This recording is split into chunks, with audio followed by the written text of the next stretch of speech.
This conference 43. will now be recorded.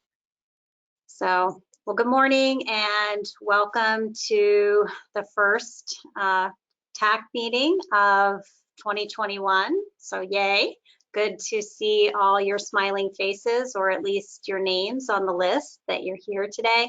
And so with that, obviously you can see who's on the list if you just want to click on attendees. We're not going to go through and introduce everybody down the list, but my name is Kelly Hammer-Levy, and I'm one of the co-chairs of the TAC. And Aaron Brown, my compadre, was not able to be here today, but sent his regards. And so we're very happy to be here again in 2021 together, chairing the TAC. So with that, we're just going to jump right into the first presentation. And with that, I'll turn it over to Maya if she'd like to introduce it, and welcome.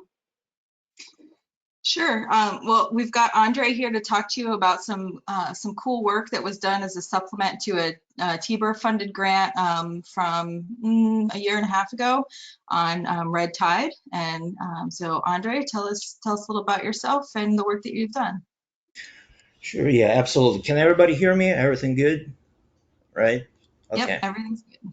Okay, sounds perfect. Yeah, so good morning, everyone. Thank you so much once again for this invitation, for the opportunity to speak in front of you, and honestly for that project as well, because it's all in big part due to Dr. Schaefer, pretty much presenting me with the idea and guiding me through it, along with another graduate student that we work with. But to take a step back, a couple of words about myself. I'm an assistant professor of statistics at New College of Florida. Right, it's my second year working over there, and I'm also heavily involved with the data science graduate program over there, and that's where Nate Wagner is from. Okay, so he's currently a second year graduate student in that program, and so we were definitely heavily collaborating on this project during summer. And once again, Dr. Schaefer was guiding us through that.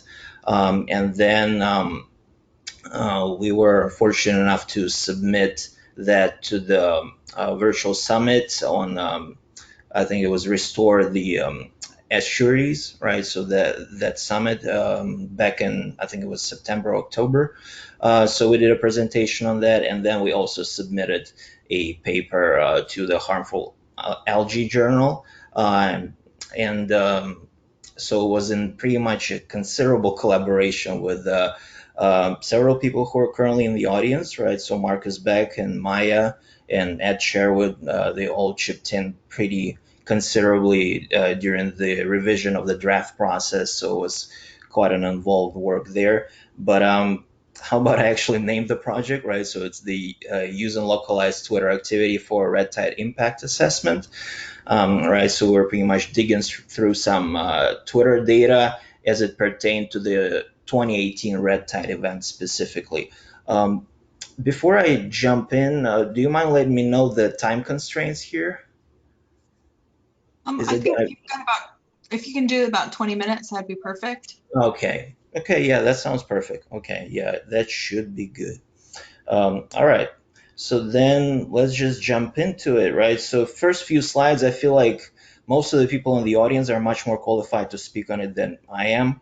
So they will be just mostly like paying some lip service to the subject, right? So red tide, you all know that it results from algal bloom of the Carenia brevis, which is toxic to fish, wildlife, and humans. So a lot of organisms involved in that, and leads to that water discoloration that you can see on the picture up there. And the event of 2018, the red tide event of 2018, it was one of the more memorable ones in terms of severity and extent. The Florida 2018 event, even though not the longest in duration. Yeah, and it received quite a lot of national and media attention, and you can see how National Geographic referred to as a wildlife massacre of massive proportions. And you see tons of dead fish resulting from it all the way across the west coast of Florida specifically. One curious aspect of this specific event was that it was the first major red tide event since ubiquitous use of social media. And so it's no surprise that a lot of residents and visitors, locals, tourists went to social media to either receive information or to like vent and communicate their sentiments and experiences, right? And when we say social media, it includes everything going from Twitter to Facebook to Instagram, I don't know, Flickr, you name it. But at first, we were thinking about trying to tip our toes kind of like in different social media platforms. But then we realized that one of them was plenty in terms of the amount of layers to um, tend to. And we eventually just decided to focus on Twitter specifically. Um, and what we were doing, we were trying to use kind of local Twitter dynamics for the west coast of Florida in order to kind of retrospectively measure the impacts of red tide.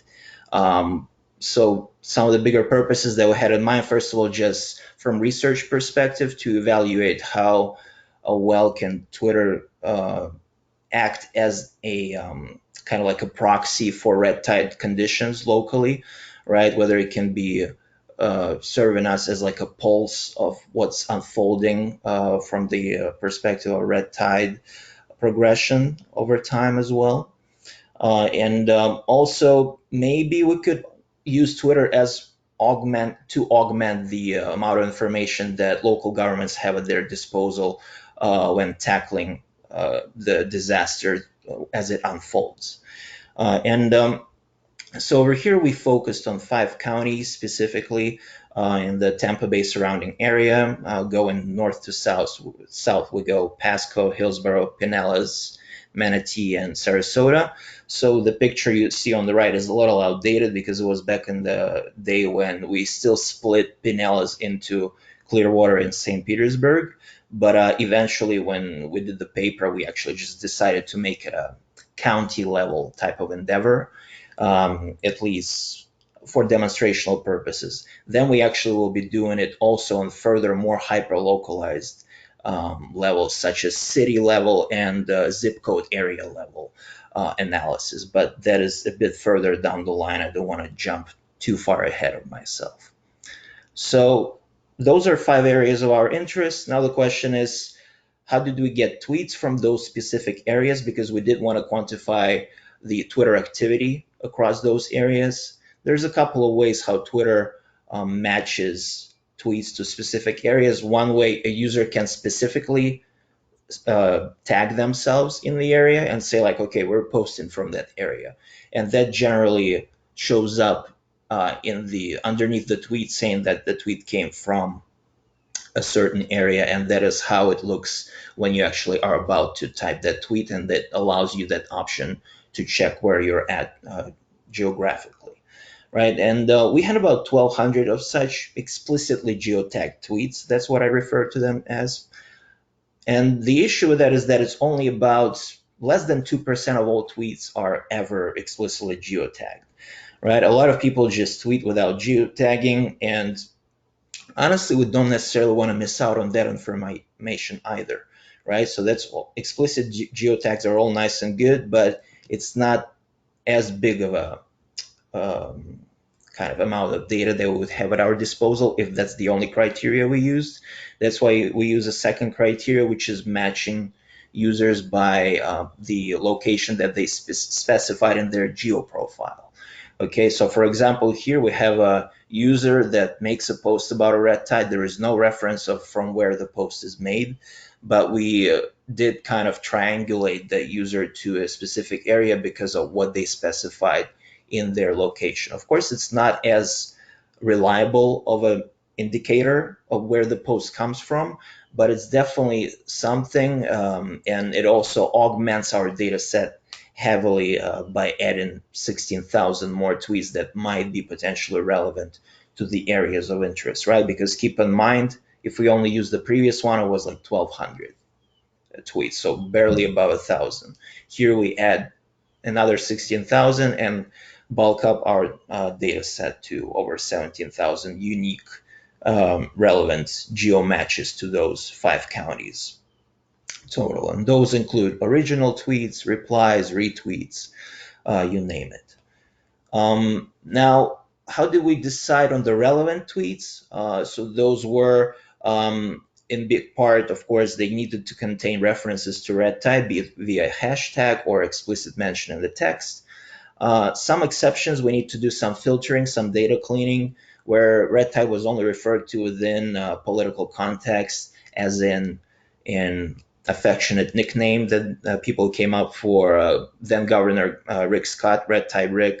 Everybody would refer to him as that. And then also Red Tide Party sometimes was used in reference to the Republican Party. And so the thing is, we didn't want to include the tweets that only referred to red tide in that context. For example, you see how over here, the only thing that the tweet says is that it's red tide Rick, right? So that's really the only mention. Likewise here, it only mentions it as red tide Rick. But the tweet below, though, as you can see, it says red tide is back on the West Coast, and then it still mentions red tide Rick. But the thing is, it mentions red tide outside of that political context as well. So we would not want to dispose of that tweet below, right? So we created kind of like an automated data cleaning process, which eventually disposes of tweets that only have those political references, but keeps those in the loop that have other red tide references, which are more relevant to us, because we do want to use Twitter as a kind of, again, an indicator whether red tide is still in the area, right? And the last tweet is pretty darn important in that regard, right? Because it does mention that red tide is back. Yeah. Now, before we move on to looking at the Twitter metric, let's first actually see the, I guess, hierarchy of red tide impacts across the 5 counties. And so first and foremost, over here, we put it kind of like in a geographical order. Like at the top, we have the more northern counties, and down the bottom more southern counties, as you would see them on the map. And the metrics that we used in order to quantify the impacts were Carina brevis cell counts that were obtained from samples in the local waters around those counties, then dead fish levels observed on local beaches, and also respiratory irritation levels observed on local beaches. And pretty much I have those bar charts representing those respective levels, right? And you see how Sarasota is definitely ranking #1 as far as impact across all those 3 categories. Then Manatee is clear-cut second place. Pinellas is third as far as the impact, and then Hillsborough and Pasco are barely received anything down there in terms of that impact. Yeah, so that's the hierarchy of the impact, and that is technically what we should be expecting from Twitter activity of those respective counties. Now let's see what we actually got. There's a couple of ways we looked at it. One, on the left, what you see on the left is the total Twitter activity of each respective county. And then another thing for you to notice is that in blue, I represent explicit geotag counts, because remember I told you there is 2 ways of matching a tweet to the area. Person can explicitly geotag themselves. Those are the blue bars. They say how many times was there a tweet that was explicitly geotagged in Pasco, in Hillsborough, in Pinellas. Those are the blue ones. And purple ones are the ones that combine both the explicit geotags and also the geoprofile matches. So for example, here you see Pasco in purple. It includes both the amount of tweets that were explicitly geotagged to be in Pasco, and also tweets that had user geoprofile be in Pasco. Okay, so what you may notice that Hillsborough really kind of goes through the roof in terms of the amount of tweets, especially if we take the geoprofile matches as well, right? But even in blue bars like explicit geotag tweets, it's relatively high compared to, again, the impacts it actually received. Keep in mind, right? The Hillsborough didn't receive much of an impact, but Twitter activity was still out there. And we did want to account for that. And the easy way to go is do a per capita adjustment. Why? Because Not a shocker that Hillsborough has Tampa, which is very high in Twitter users. Okay, and generally you would have more users, more tweets, right? Just simply like that inertia effect. So what we do a per capita adjustment for the population, and that brings forth a much more reasonable hierarchy, much more reasonable ranking. And you see how Sarasota is still up top. Well, technically, yeah, Hillsborough was kind of pushing up top here, but now Hillsborough back down. And the hierarchy is much more representative of the actual red tide impact, going from Sarasota all the way down to Pasco. And then if you focus on like only blue bars or only purple bars, really the blue bars are the ones that are the best representative of the actual impacts, because you see how Sarasota, heaviest impact, Manatee, second most clearly, Pinellas, third most clearly, and then Hillsborough is getting into that Pasco area of hardly any evidence of red tide related activity, which is much more representative of this hierarchy. So technically, really the best way was look at explicit geotags of per capita tweet counts. Okay, so that was kind of like this cumulative impact all the way throughout the red tide period of 2018. So over here, I was looking from like March 2018 up to March 2019, right? So cumulative impacts in that regard. Now, one of the bigger dimensions, though, to that project was the dynamics over time. Okay, red tide progression over time, because the specific aspect of this disaster, of red tide as a disaster, is that it's pretty lengthy, right? Takes a duration of several months, and that's what separates it from much other research done in using social media with respect to disaster response, is that mostly what was covered is short-term type of disasters like floods, or hurricanes, earthquakes, things of that nature, while not as many disasters were covered from that social media angle that lasted as long as a red tide would. So yeah, and here if we look at its progression over time, there were kind of five relatively clear-cut waves. One of them was early June, kind of first evidence in Sarasota. And when I talk about those waves, of course, I talk about Tampa Bay surrounding area specifically. I'm not talking about what was going on further down south, right? Because I'm pretty sure there were waves there of a little bit of a different dynamic. But yeah, once it reached that Tampa Bay area, it was about June was the first evidence. Then late July, early August was that strongest evidence, really.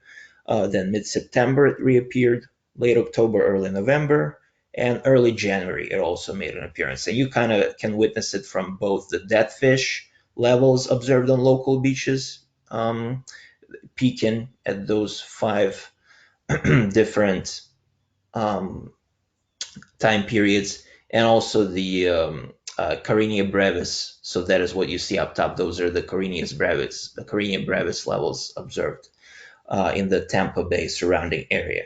Keep in mind, this is for the entire area, including all five counties. All right, so this is the time series for the entire Tampa Bay surrounding area. Now, what we'd like to see is how well the Twitter activity during those times represented those waves. And so what do? We overlay it for those plots. As you can see, it's not that bad, right? So, for example, Twitter was kind of having this slight bump at the beginning, which is kind of representative of this initial appearance, which was not a strong appearance, but it was there in Sarasota. Then the second peak is corresponding really well for the Twitter activity with the actual peak in red tide.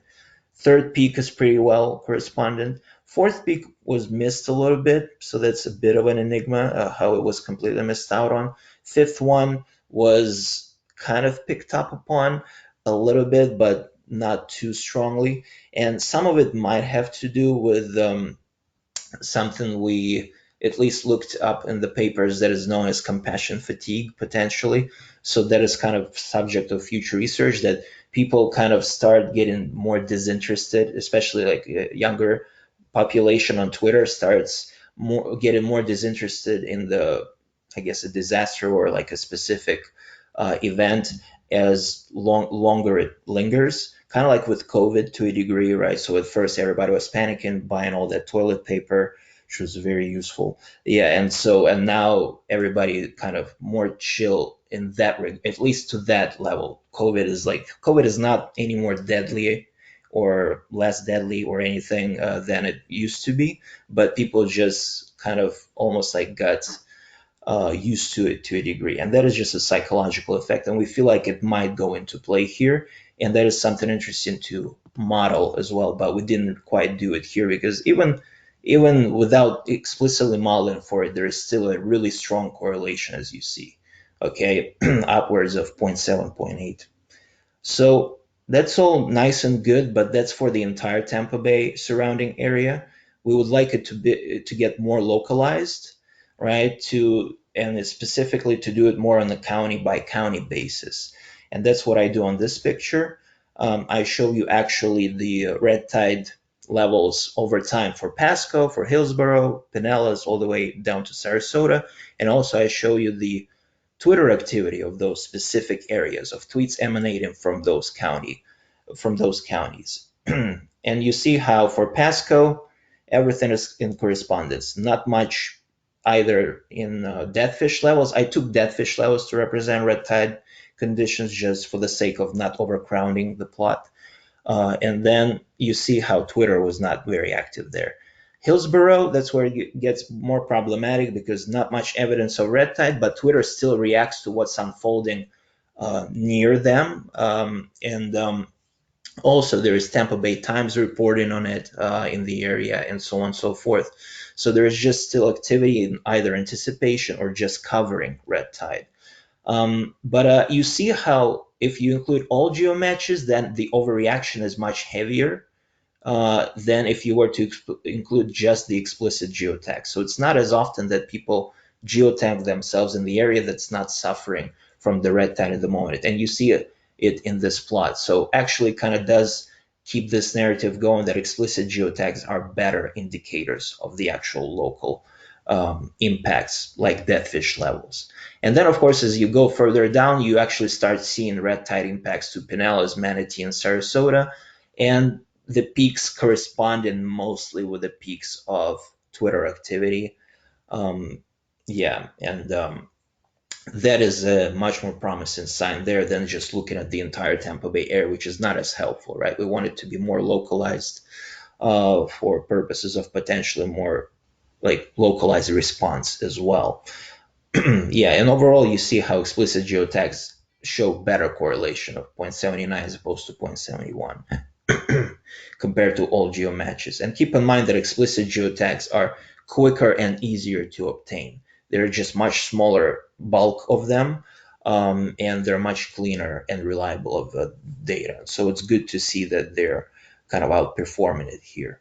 Now, that was on the county level, but also we did it on many levels, like more hyper-localized levels, right? So for research purposes, we decided to go all the way down to the city level and also zip code level. Okay, we wanted to see how did a specific, for example, city Twitter activity of a specific city correspond to the red tide evidence around that city, and likewise at the zip code level, right? And yeah, and over here on the left, you can see the map of a breakdown into, well, first, of course, the counties. Then you see all those boundaries that you see within counties. Those are the zip code areas. Okay, and we were looking at how much does the, for example, zip code area Twitter activity correspond to the nearby local beach conditions, just to give you an example.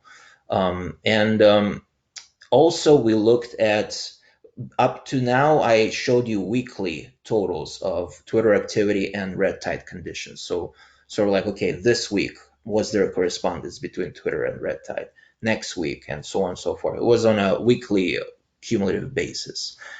Then I decided to make it more actionable potentially, right? So to bring down the more like increase the frequency to maybe every 3 days and also daily, right? To look at whether daily Twitter activity corresponds to daily red tide conditions and so on and so forth. And you can see how correlation between the time series for Twitter activity and the red tide conditions definitely decreases as we, first of all, make uh, localization more hyper local, right? As we go from all the entire Tampa Bay area down to 5 counties, down to, I don't know, like 60 cities, I think, and 160 zip code areas. As we go down, of course, data becomes a little noisier. The correlations are definitely deteriorating there. So that is kind of an expected effect. But still, there is some respectable correlations observed for some levels. It's tougher on the zip code level, but there's something semi-respectable for city level, and for county level there is good correlations all the way across the board, be it weekly, which is what we looked at on the previous slide, or 3 days or daily, which become noisier because again from day to day there's a lot of variability in the data. So that's not a shocker that you do have that decrease in correlations, but still respectable in the end. So that was kind of one of the analysis that we did, an interesting aspect here. Um, so another couple of things we did is in alliance with what other papers did was look at how the distance of to the impacted area correspond with the tweet counts from that area, which was that far away from the red tide impacted areas. And it was not a surprise to see that the further you are away from the disaster, then the less of a Twitter activity you pose in there. And that kind of corresponded to the findings from other papers that pertain to using Twitter in other disaster scenarios, right? So that was kind of confirmatory analysis in that regard. Um, and also another interesting thing was to look at the originality of posts as you were removed from the area further and further. So for those that were really far away from the area of impact, there were higher percentage of retweets. Yeah, yeah. Somebody unmuted? Okay. Yeah, so higher percentage of retweets, which means that further away you are, the likelier you are to just retweet a person rather than post your own like thoughts, experiences of the red tide, which is kind of reasonable, right? So you would expect for people who are far away from the disaster to only know about it secondhand, and that also confirms the result from other papers. So also percentage of retweets could potentially be used as an indicator of the red tide conditions. So those are some of the bigger ones. Yeah, and those were the ones actually done. Those two couple plots were done by Nate, the student of the graduate program in data science at New College, doing a little marketing over here. But yeah, so, and that was also in big part done by Nate, the sentiment analysis. We wanted to look at the other dimension of the data, actually looking at the sentiment expressed in the tweets, whether it was negative tweet about red tide, positive tweet. And when I say positive, I mostly mean that like red tide is going away, right? So that the coast is clear, those kinds of posts, so that we could maybe easier detect whether, even though the post is about red tide, maybe it's about it not being in the area, but actually leaving the area, or it not arrived in the area yet. So that's what we're looking at here. And of course, you see a lot of red, which red indicates that there is heavy kind of evidence of red tide and people experiencing negative emotions with regards to that. And green, that's where it kind of started really going away. But mostly it was still red all the way across the board. There was not a lot of positive sentiment pertaining to the red tide, not surprisingly. And you kind of see the correspondence with the peaks to the actual red tide waves again, those 5 waves that I mentioned before. Um, and if we were to plot the similar plots as I did with tweet counts before, the thing about them, they do correspond with the red tide conditions, and they do show you those nice kind of mirror images to a degree. If you look, for example, Pinella's over here, you see how strong negative tweet count. So in red, you see the negative sentiment of tweets, right? So it just shows you the kind of like average weekly sentiment. Okay, and the green areas, which are very sparse, but they're out there, it shows you the positive, where the positive sentiment was prevalent. But you see how the red peaks, which go down, they correspond to high red tide conditions, right? Which is not surprising. The more negative activity on Twitter, that likely that's when the red tide is hitting that area, right? So I really like that kind of reflection in the water type of pictures here. And you see how correlations are at about minus 0.66. It doesn't matter that they're negative. It's all about absolute value of the correlation, strength of the correlation.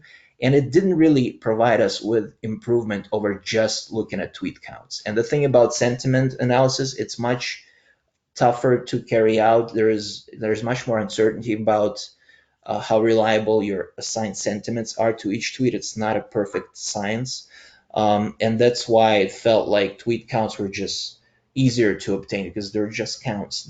They are pretty objective in that regard. So that was not outperforming the tweet counts. For tweet counts, for example, this value was 0.71, right? So it was better and it was easier to obtain as well.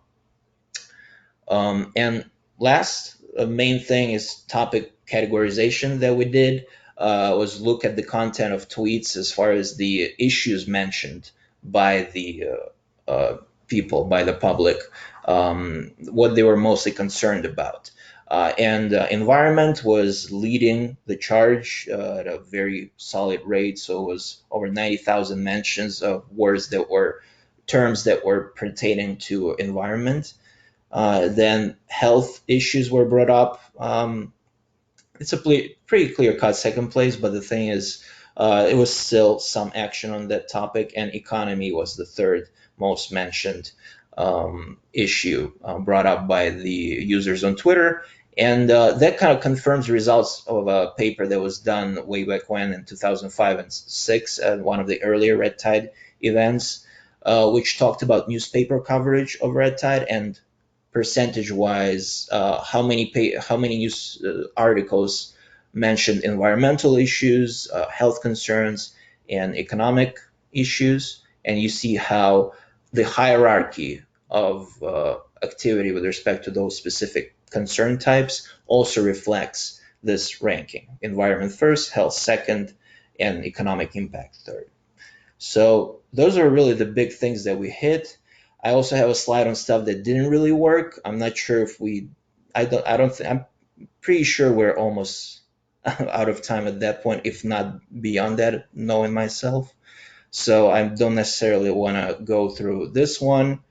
This is just a summary of everything I went through. I'm not sure if we want to necessarily reiterate that, but just to say about the future work that we're conducting some further analysis into different Twitter user groups like citizens only or media only, governmental accounts, political accounts, things like that, to maybe characterize social influencers and kind of look at strategies for improved public communication, right? To see like which users people mostly react to, and like to see what kind of information users mostly like or reshare, what kind of information spreads faster, and so on and so forth. And also we plan to utilize tweets matched to an area based on just the mention of the area in the tweet content. So it doesn't necessarily have to come from the area, but it has to be about the area, right? So tweet has to say like, oh, Sarasota is being hit by red tide, even though the user is not from Florida even, right? So to include those tweets potentially and see whether those could be used as well. So yeah, would like to thank all the sponsors as always.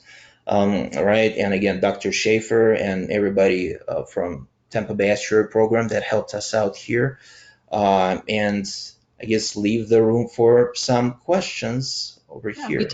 We do have a couple of questions. I just wanted to make sure that everybody kind of understands well how grateful we are that Andre and Dr. Schaefer worked with Marcus to make sure that this work was sort of following in the open science vein that we've been pushing for and hoping that the region adopts. And so I know that involves some learning curves, at least for Jennifer, if not for Andre too. And so Marcus published the link to the repository on GitHub for some of their work. So just so you know, some of those flows are there. The idea was to see if this was something that we could do, and obviously, I think he demonstrated that it is a viable data source. The next questions are sort of, so what do we do with this, and what are the kinds of questions we want to answer with this kind of work. We're also seeing researchers do this work with COVID now. They were looking and seeing like mentions of pneumonia spiking early and stuff. So there's like a number of things we could use this work for. And so some of these workflows have been developed for Red Tide, but just thinking of it as another place that we could tap for research that we haven't really done so much of in the Tampa Bay area. One of the questions, I think Marcus has answered it in the chat, but was about whether or not Twitter feeds are open for access. Can you talk to some of that, Andre? Twitter feeds open to access. So it means in terms of, are they available to everybody to obtain? Yeah. Or does Jennifer want to weigh in too? I don't know. So I'd say, those are all publicly available. The thing is, as far as actually kind of getting those loads of tweets that pertain to specific filtering rules, like to come from specific area, you would need to kind of pay for this service in order to be able to obtain them in bulk. Right, so in order to obtain all those 17,000 tweets, you're not going to be just scraping the web per se. That's not going to work all that well. And I think I remember we tried at one point, and I think they shut down this option before. Like me and Nate, we were trying to actually use web scraping to see how far we can get. But yeah, it was not as optimal for sure. So it was paid service to obtain those in bulk. As I mentioned, like those explicit geotags were really the easiest ones to obtain. While if you wanted to obtain like including the geoprofile information, that's where the filtering rules became trickier. So it's pretty much it's a paid service, and it's manageable. It's a bit annoying because it's only 500 tweets per request. So we had to do a bunch of requests in order to obtain everything we wanted to. If you want to do everything in bulk at once, unfortunately, it's pricey. It's pricey and it's annoying communication because you need to actually relay the information through the email. They get you back the price tag, and that takes a few days. And so it was very annoying experience. So the one that I used was Twitter. What was it? Full archive premium. And the one that I just mentioned, which took too much time and money, was the historical power track. So they have those two things: full archive premium and historical power track. Full archive premium allows you much cheaper approach, but it's like only 500 at a time. So that's the one we used in the end. Hi, Jennifer here. I just add for comparison, the cheaper option that Andre used, we spent about $300 on data, whereas the more sophisticated search power tool, I think we were looking at thousands of dollars for the data. Exactly, thousands of dollars, and that was nope, not ready for that yet. And then John McGee wrote in the chat that he wonders how mass media treatment tracks with compassion fatigue phenomena. So as you go through and are segmenting Twitter users, that's another question to consider. Maybe we have time for one more question if anybody's got one, otherwise we need to move on.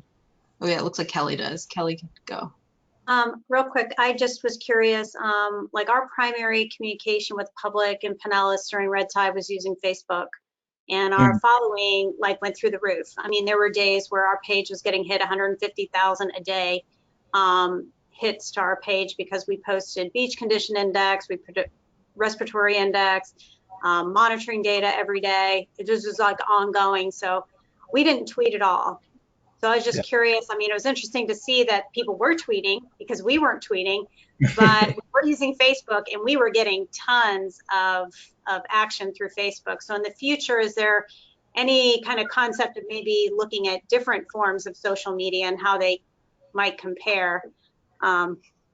True. Yeah. No, absolutely. That's the thing about it is that it's just at first there was that plan to potentially hit on several of these, but then once we figured out that Twitter was again complex and of its own and like it had a lot of layers to it, we kind of got really sucked into that hole to a degree, and then didn't really have as much time to work with Facebook, even though initially it wasn't the plans. And I feel like that's gonna be kind of research on of its own as well. And the thing is, a lot of stuff that we did here can be relatively easily transferred to what we did there, because here, like sentiment analysis took ages for us to carry out, create a vocabulary that is specific to red tide, things like that. That is transferable to Facebook. Facebook's issues that it had, like the posts there are not as, the text of the post is unlimited, right? So that might be creating like some challenges here and there. But I mean, in general, all the challenges would be with actually obtaining the data. That actually goes back to the very first question. How, like, what are the services to obtain the data from Facebook? That is like the biggest question, truly. Yeah, once we get that, I feel like the rest kind of goes into a pipeline relatively similar to what we did here. Yeah, Thank you. yeah, you got it. Well, All right. we appreciate it. And if anybody wants to brush up on their data science skills, that New College Master's Program is an opportunity in the region. That's right. Yeah, again, I apologize for taking so much time. That's just No, it's tip, interesting. We appreciate it. that is typical me. I apologize. All right, I think we've got Stephen all queued up. Stephen, there you go. Can you see the PowerPoint? We can. Okay. All right, guys. So my name's Steve Raymond. I'm the Northeast Regional Land Management Coordinator with Hillsborough County's Environmental Lands Management section. We're in a department with conservation parks in Hillsborough County. So today what we're going to talk about a little bit is Lower Green Swamp and some of the projects we've been working on up here. Just a quick, let's see if I can do this. If anybody is not familiar with where the preserve is, can you see that map? Yes. Okay, so here's I-4 down here. This is the wilderness area. And then as you go north, this is the Hillsborough-Pasco line. So Lower Green Swamp Preserve is about 12,800 acres here between the railroad and Highway 39. The main entrance to the preserve is down here off of Knights Griffin. And this is the Plant City Mosaic area. This is Blackwater Creek coming through and the Hillsborough River coming down. We are within the Hillsborough River watershed, and I got a map for that later. But this hopefully gives you kind of an idea of where we're talking about. Let's see. All right, so a little history about the preserve. In 1988 is when they started purchasing the majority of the preserve. It was first purchased by the Water Authority, and it was hoped to potentially be a well field for future developments. Then in 92, a big event that happened out here is the Rotary Clubs kind of came in and planted approximately 1 million trees through the pasture. Prior to that, the whole place was pretty much pasture, improved pasture, probably since the late 40s-ish. Then in 95, the creation of the Greenways Trails, or the Greenways Task Force, excuse me, came in to kind of make a greenway from the Green Swamp all the way down to the wilderness area. And what came in between there was Lower Green Swamp Preserve. Then in 2010, they transferred the property from Public Works or Public Utilities over to the Hillsborough County Parks and Rec, which was an ELAP acquisition. Then in 11, we wrote a land management plan for the place. And then in 13, we opened approximately 3,000 acres south of the creek off of Knights Griffin Road to the public for passive hiking and equestrian use only. So we don't currently allow bicycles or any sort of off-road vehicles or anything like that. And then since then, in 2014, we did the first phase or first round of hydrological improvements. And then somewhere between 17 and 18, we worked on phase 2. And then from 19 to 20, we developed a master plan for the North pasture and the 39 pasture. And since then, we've done 16 sites of that phase 3 plan. So this kind of gives you an overview of the watershed. This is us over here. Lower Green Swamp Preserve is in this area here. Again, I-4 is down here just for reference. You can see that the Blackwater Creek is a tributary to the Hillsborough River. This is kind of an older map, but I thought it was interesting to show the connection that we talk about with the Greenway. This blob right here, this light colored blob, that's Blackwater Creek Preserve. That's another preserve that I manage. So these two together, it's over 15,000 acres of county-owned land, county-owned and managed land in this corner of the county. We have a bunch more places down here that aren't on this map, but this one I thought was interesting because it kind of shows you the breakdown within the watershed. This Blackwater Creek watershed, sub-watershed or sub-basin, that's the one that we're operating in here. This big ditch is a part of Mosaic. So this is an interesting aerial. This is 1938. You can see in 38, or you can kind of see that a lot of the ditch work was already put in through the creeks. And this one coming up over here is Blackwater, which goes under 39 and into Hillsborough River. This one from north to south is what we call Itchipakasassa Creek. This one comes out of the Plant City treatment area. This one comes from Lakeland.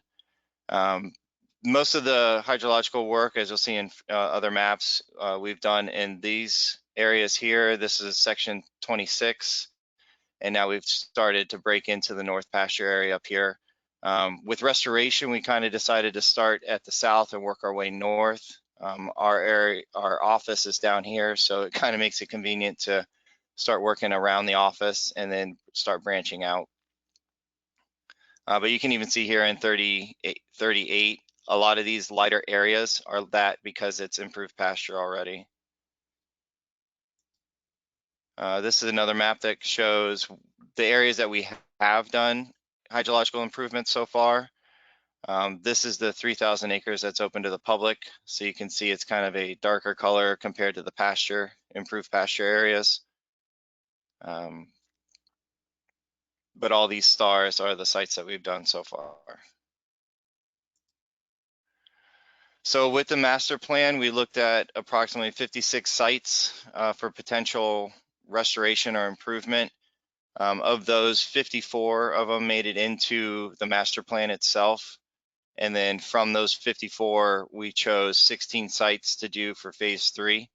And those included ditch blocks. We did a few weirs that were called overflow sills. We did a few wet crossings because we started to notice that, of course, as you block a ditch, the wetland starts to rehydrate. That water's still going to have to go somewhere.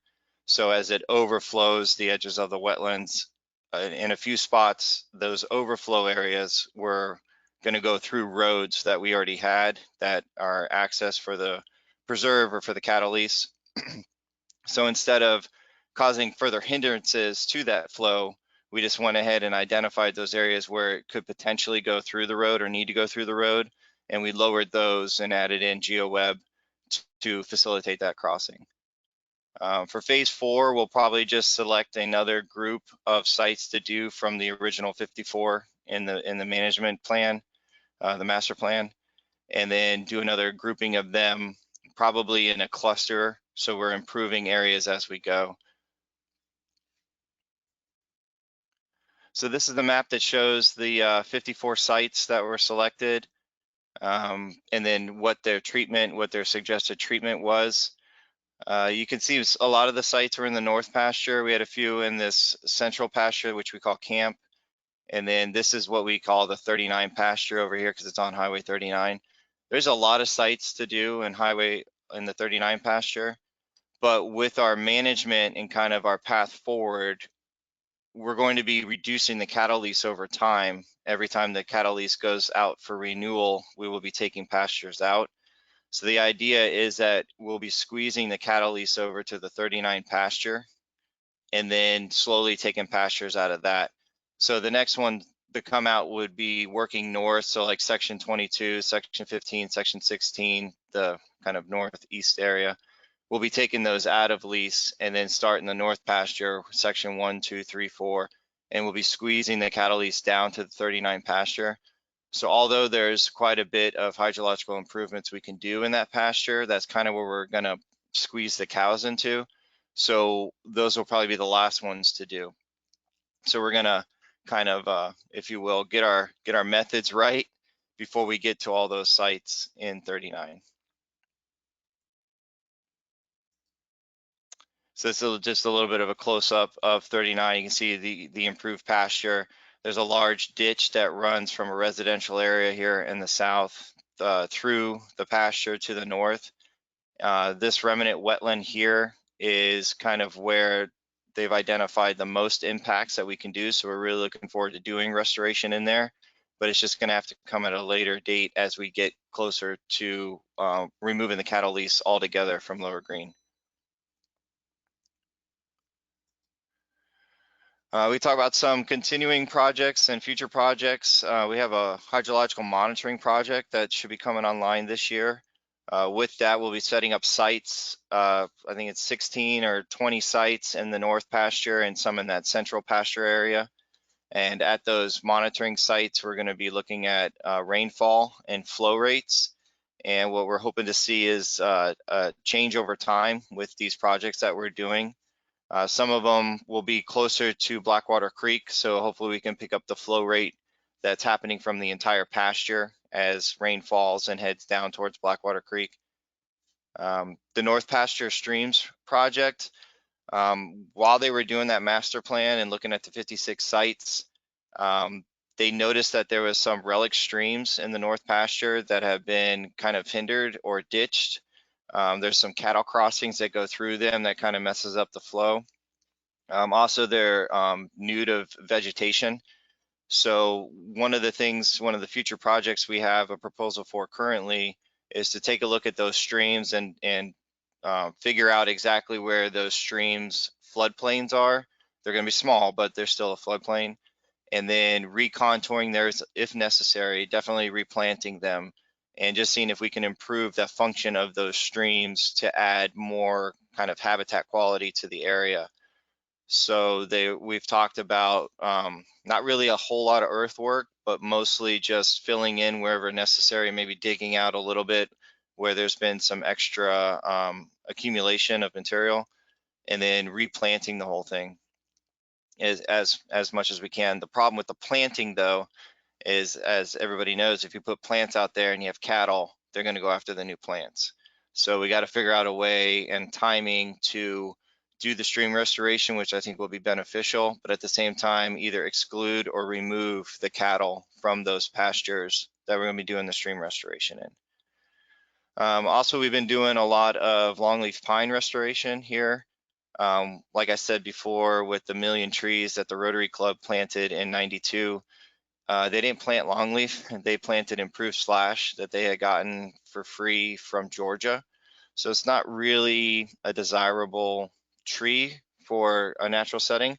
Having slash in the system, we definitely want, but there's no longleaf out there. There's also no wiregrass or other things like that. So we're slowly bringing back in longleaf pine, and then we'll probably do some wiregrass or some other native shrub plantings out there. Mostly what we've been doing with the upland areas is burning and exotic treatment. With them being former cattle pastures, there's a lot of Kogan. We still have a bunch of Caesar weed.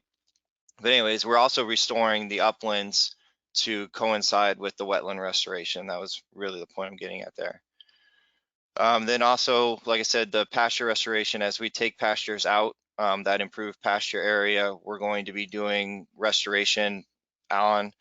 We've discussed potentially doing some silviculture areas where we'll be using trees to help maybe more passively restore the pastures, to change the soil chemistry and hopefully maybe shade out some of the pasture grasses. Also, the pine needles will provide additional fuel for prescribed fires. And some of the other areas we're probably will sod out the pasture grass and do some chemical treatments, and then try to do ground cover restoration in the form of seeding projects. So we'll have like a kind of a mosaic of upland restorations out there, some tree areas, some native ground cover areas, and then some areas out there are actually not that bad, even though the cows have been on them for 50, 80 years. There's still some areas of natural vegetation holding on out there. So we're kind of excited about that. And, it's an exciting thing to see how they'll respond to these different treatments. But that's what we're looking forward to. I've kind of got tentative planning out to 2045-ish. So that should take me through my career, and I'm definitely excited about that. Thanks, Stephen. So did you have more slides? I just have a few more, if that's okay. Yep, absolutely. I think I got like 2 or 3 more. This is a slide of those relic streams that I was talking about. This one here we're calling the wishbone. As you can see, as they come through, there's not really much vegetation on them. This one up here we're calling the central stream or creek. This one's neat because it kind of pops into this wetland and does some stuff in here and then comes back out. So that one's going to be very interesting to see. But I just wanted to show a slide of these streams that we found. A lot of this stuff up here is very flat, so there's not a whole lot of flow, but when it does flow, we've seen catfish in the pastures. So it's definitely maybe more of a prairie than a savanna, but definitely be good restoration to do up there. And then I just wanted to have a few slides of some of the maintenance that we do up here to kind of show. These are the former pine plantation area that we were able to burn. And then, of course, we have some pretty critters that show up. And then that's it. So I got a couple of plugs that I want to make. It's the Hillsborough County Hiking Spree Challenge right now. So if you haven't ever hiked at this property or at Blackwater, you should get up there and appreciate some of Stephen's work because they're really beautiful properties. So get out there and enjoy them. Another thing I wanted to make sure everybody's aware of is this lower grain swamp. When Steve talks about the silviculture, part of what they're doing out there too is they're doing a carbon storage project so they're financing carbon credits by managing the forests there appropriately. And so they're really a trendsetter in the region for doing that work. I know Manatee County also has some examples of work that they're trying to get off the ground too. But if you're interested in those topics, you can hit up Ross Dickerson and he can talk about some of those things. And then I just kind of wanted to translate some of what Steve said into our parlance here at the estuary program. I think that this property, Lower Green Swamp, represents one of the most significant opportunity areas that we've mapped out in the Habitat Master Plan that we just approved in the last year. And like Stephen said, there's quite a bit of opportunity for freshwater wetland restoration as well as upland restoration.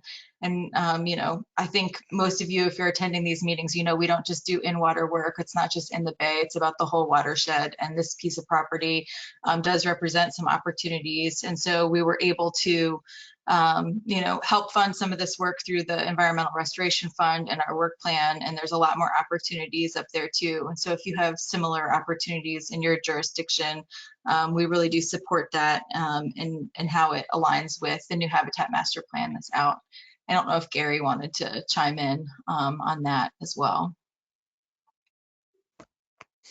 Thank you, Maya. Basically, would echo pretty much what Maya was just saying. These are wonderful examples of how all of you partners are consciously or probably unconsciously implementing components of the Habitat Master Plan and the Freshwater Wetland Master Plan.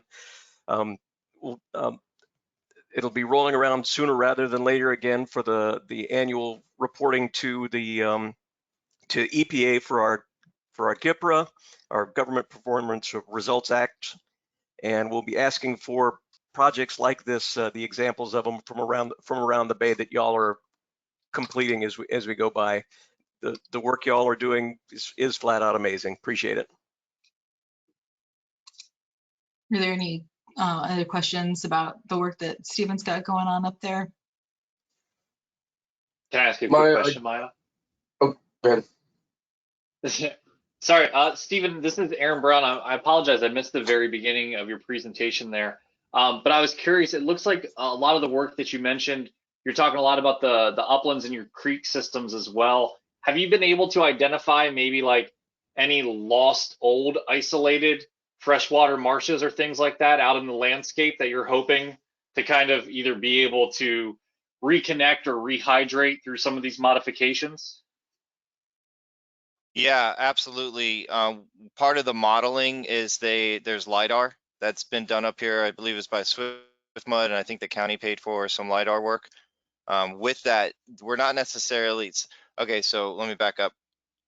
Historically, all of the wetlands or cypress domes were probably ditched together to facilitate drainage.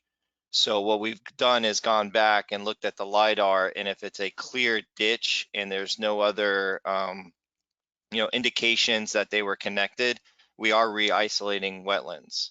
Of course, the water stages up in the wetland, it's got to go somewhere, but the sheet flow is going to go always downhill, but not necessarily as fast as it was through the ditches. So we're able to retain and increase the hydro period within the wetlands by filling in or adding a ditch block or some sort of overflow sill to these wetlands to where we can restage water in it. Another big indicator of the wetland health out here was that we were seeing upland species in the middle of a cypress dome. So again, that would be an indication that there's not enough water being held in these wetlands to preclude the upland species making their way in. And one of the most apparent things that we've seen with these restoration techniques is that the oaks that have had years and years and years to kind of creep into the wetland margins are being decimated. We have standing dead oak all around some of these larger marshes that, I thought that everybody would be like, oh my God, you guys are killing the oaks, but really nobody's saying that. Everybody seems to understand that, okay, those species are not supposed to be there. They're growing in wetland soils. Now that standing dead oak, fence that you have there, we just interpret it as it's great woodpecker habitat. And the modeling did sort of break out what would be, forested wetland restoration activities and what would be the herbaceous wetland activities, for whatever that's worth for you. And I can send you that report. Awesome. I just know that was something we had discussed a lot in the Habitat Master Plan, especially the lack of protections now on these isolated systems. So it's nice to see them included in these planning processes. Yeah, and I think that, like I was saying, with that pasture up there being relatively flat, I think a lot of that's going to end up being non-forested, kind of like wet prairie would be my guess. Just because of the flatness of it, there's just not really anywhere for that water to just run off. So I know that was one of the issues with the cattle lease, was growing the right grasses out there. They're kind of, hedging to the side of Formathia, which, is a category 2, but it's so wet out there that the Formathia does better than the Bahia.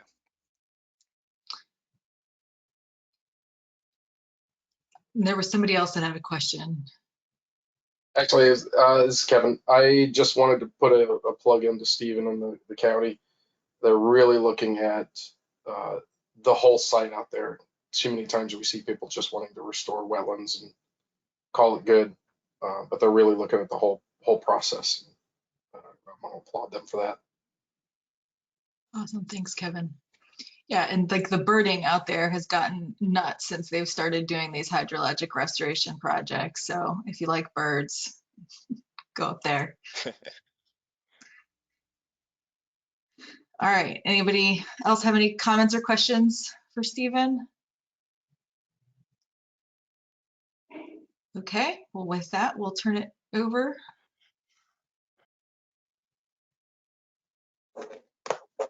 So we've invited Jane to come talk about some of the work. She's got a lot going on, but part of this connection that was made is actually because of Amber Whittle. You know, Amber used to be with FWC and is now with the Florida Aquarium, and she's kind of been talking to us at the estuary program about how compelling sharks are as sort of our charismatic macrofauna in Tampa Bay, and how much like kids love them at the aquarium exhibits, but really how little we know about sharks in Tampa Bay.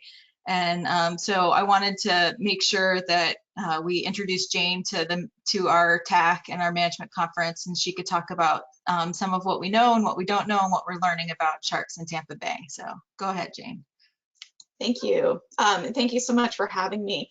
My name is Jane Gardner. I'm an associate professor of biology at New College of Florida and also the director of the Pritzker Marine Biology Research Center, which is New College's on-campus marine lab. So I think we don't always do a great job of really sharing that we have that wonderful resource, but we're one of the smallest marine labs in the country, but very active within the larger marine lab networks and things, and have lots of very cool research going on.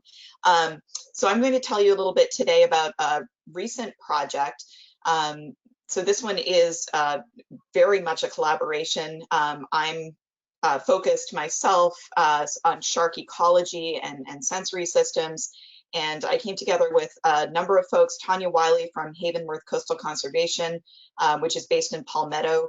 Much of her work, as you might glean from the logo, is investigating sawfish and working towards recovery of that species. She's a very important member of the sawfish recovery team and has been for a very long time. And then 3 folks from Florida International University who are really the molecular biologists on this. So I'm going to talk about the project and about the methods generally, and probably focus a little bit more on the why this stuff is important. And if you're interested in really specific details about the methodology, I've got all of their contact information on the last slide, and I would encourage you to reach out to them because I don't do the bench work on this piece of it. So I want to start off by talking a little bit about why it's important that we be monitoring shark populations. And yes, they're absolutely a great gateway to outreach and getting people excited about Tampa Bay and you know, and drawing folks in. They're a great opportunity for providing education about the ecosystem as a whole. They also have great ecological value in the system. So our sharks are generally apex predators or mesopredators within the system, and a very important part, of course, of that food web. And you know, ensuring the stability of the ecosystem long term means also making sure that we are managing these populations well. And I say managing because they're also economically valuable. There's intrinsic value in the live animals in terms of tourism, and so we do have folks who come here to see these animals, to recreationally fish for these animals in a catch and release fashion, but there's also very active both commercial and recreational fisheries. And you may see shark steaks on sale at Publix. Those are very likely blacktip shark, which is the species I'm mostly going to be talking about today. That is our #1 commercial and recreational shark species in the Gulf of Mexico at present. So we do have a very active and very valuable commercial fishery in the Gulf of Mexico for sharks. These are landings in metric tons of dry weight over the years. It's generally been on the increase. I'm not really sure why 2019 is low. These are fairly recent data, and I'm not from NOAA, but I'm not quite certain why that's a little bit lower. You can see overall, though, that blacktip is a very large component of the overall fishery, as well as other large coastal sharks. Blacktips used to be managed as part of that group, which is a complex of species, and then were broken out separately. They really are the dominant species in the Gulf of Mexico fishery. As of 2008 anyway, prior to that, sandbar shark was our dominant species, but that fishery really collapsed, and sandbar has been closed since 2008. And blacktip has been on the rise since then in terms of our catches. Recreationally, these are data from FWC showing that blacktip as a species is accounting for the largest piece of the pie in terms of a single species. It's not You can see that other wedge, other species is larger overall. That's quite a number of things that have gone into that. But if we're considering single species, blacktip is the #1 species recreationally harvested in our Florida waters as well. So management largely is driven, because these are highly migratory species, driven by NOAA. So it's federal management under the Magnuson-Stevens Act. And I want to, this is obviously a large piece of law here, but what I want to focus on are sort of two components. So one is, because this is really relevant to Tampa Bay, so one is that Magnuson-Stevens recognizes that we need to manage all life stages, not just the ones that we are exploiting. So not just the large animals, the adult animals that we may be harvesting offshore, but we need to also be thinking about the juvenile life stages of these animals, which in many cases are occurring inshores in estuaries like Tampa Bay. And it also mandates that we identify and protect essential fish habitat for these species that are being managed and commercially harvested. So we think about sharks as these absolutely formidable predators, and this is often what comes to mind, especially for the public. But sharks, especially young and very, whoops, I'm not sure why we're animating that. I'm supposed to just be static, sorry about that. But young and especially the small sharks are prey. So they're consumed by larger fish, they're consumed by reptiles, they're consumed by even birds if they're very small, as well as mammals. And so because recruitment and the overall breeding population are very tightly correlated in sharks, we need to really be thinking about these critical early life stages, especially for the smaller and faster growing species. Those smaller life stages appear to be especially critical to those older adult populations that we're interested in harvesting. So many sharks use, not all, but many use shark nursery areas. And this is not a photo clearly from Tampa Bay. This is from the Bahamas, where water clarity is much better.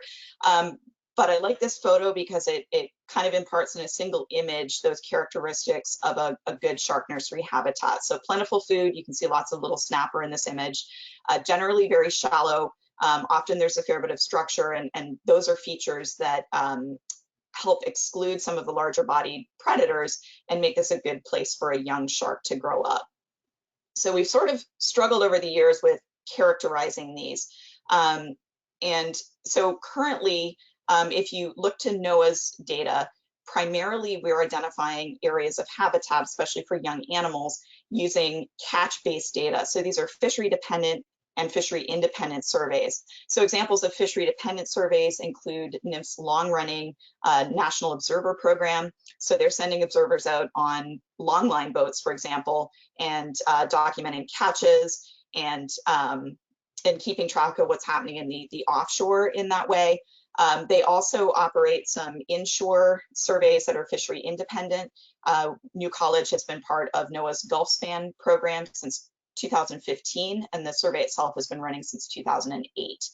Gulf Span stands for Gulf of Mexico Shark Pupping and Nursery, and we use standardized gill nets to generate data that are comparable across estuaries that are around the Gulf of Mexico.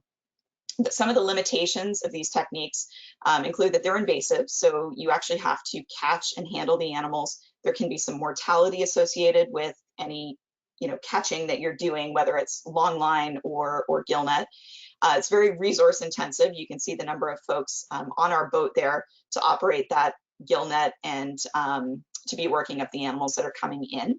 And then you can have a lot of variation among surveys. So Gulf Span is one that NOAA runs, and everybody's using the same methods from one place to another, but there are also a number of fishery independent bottom longline surveys that are happening.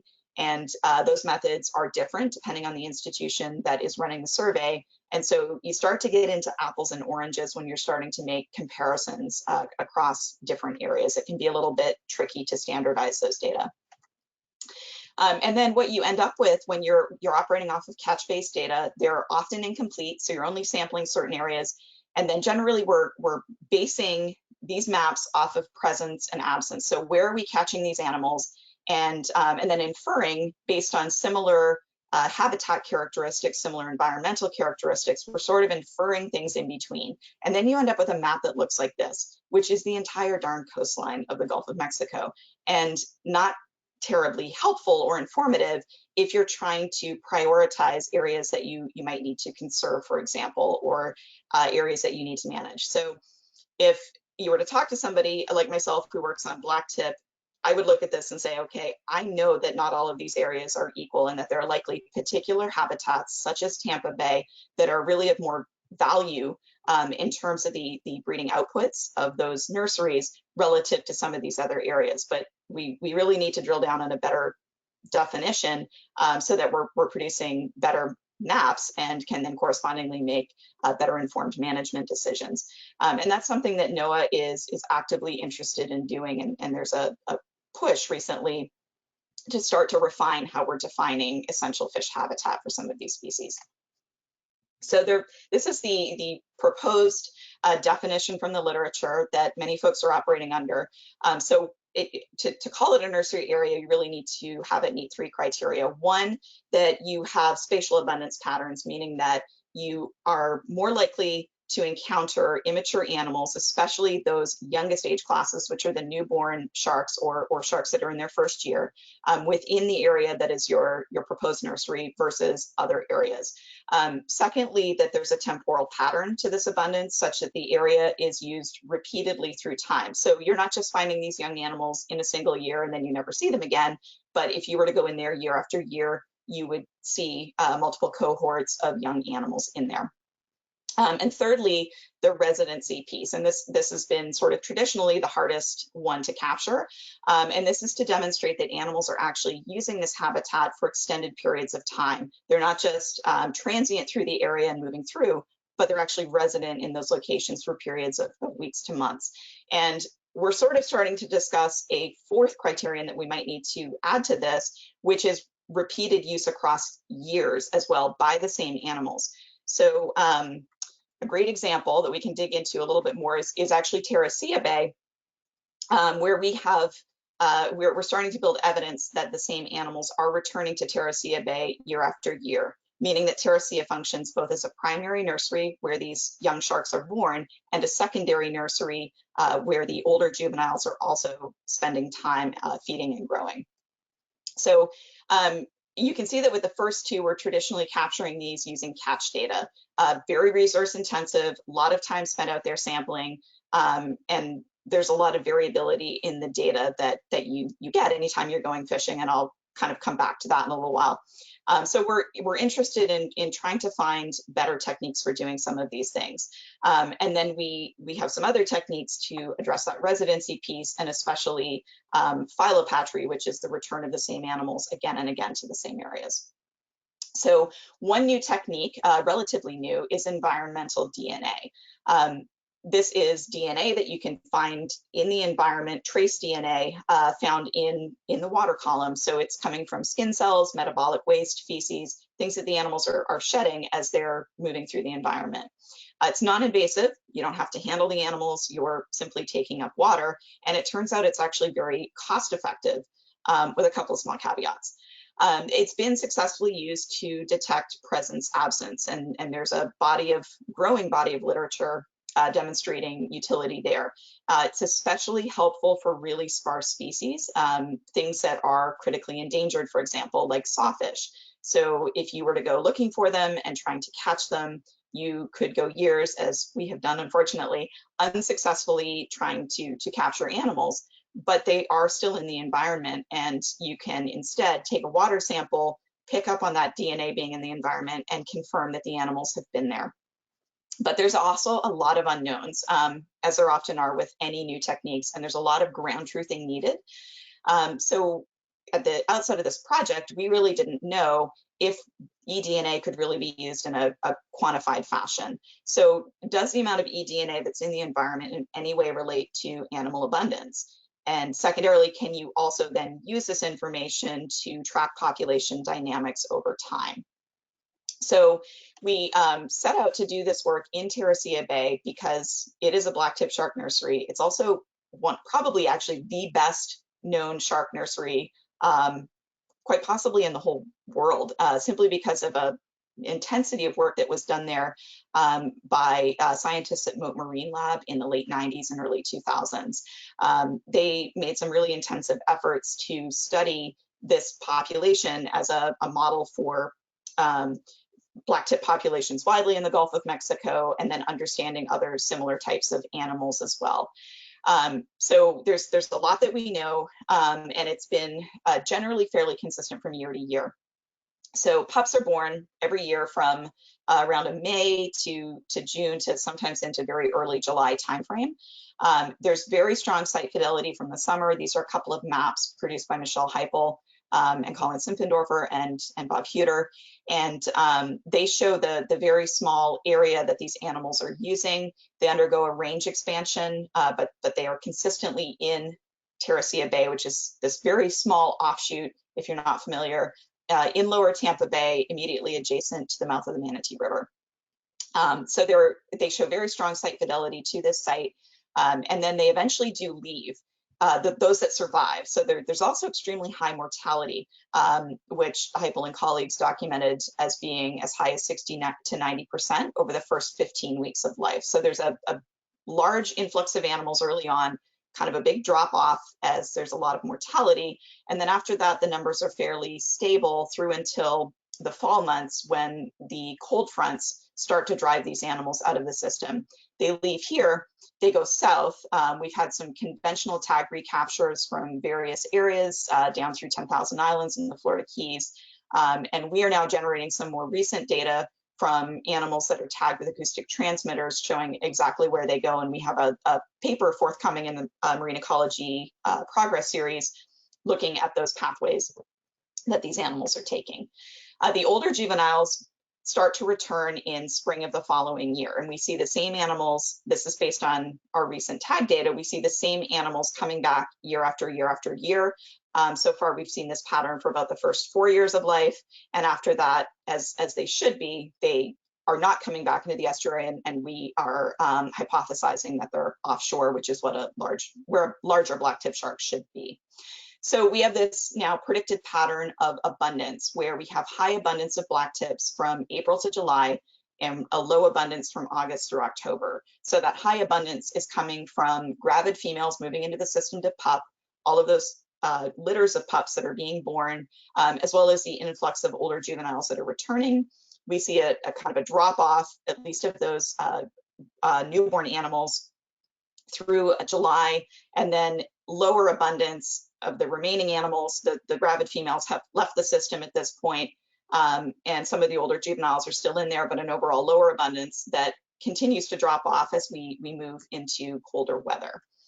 So we set out to see if we could correlate these patterns of abundance with patterns in terms of eDNA in the environment.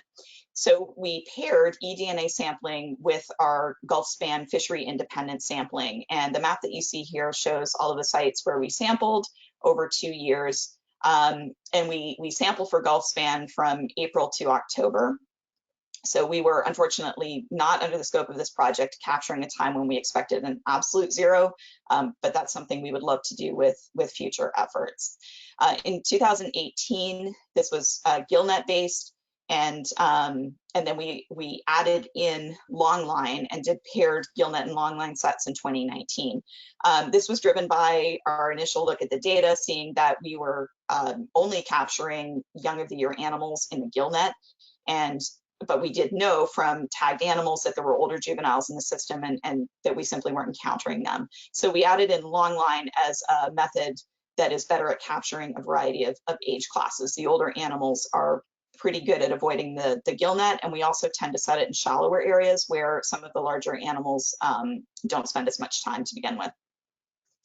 So we were conducting between 4 and 6 sets per month.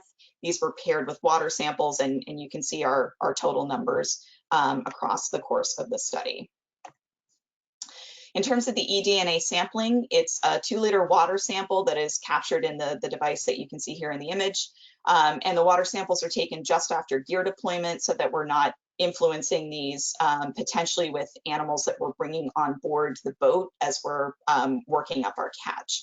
The samples are vacuum filtered on board through a 0.45 micron filter. They're then desiccated by storage in silica beads and stored at -20°C. Once back in the lab, they undergo DNA extraction, a real-time PCR assay using a species-specific primer that was developed by our colleagues at FIU. And they do this for 6 replicates from each of these filters. They have really strict contamination control. This is one of the sort of caveats of eDNA work, is that it's designed to pick up on very tiny amounts of DNA. And so there's a very good possibility that you could introduce contamination at any stage. And so it requires a lot of negative controls. In this case, all of these samples were processed in a lab where nobody had ever worked up shark tissue before. So it was an invertebrate genomics lab.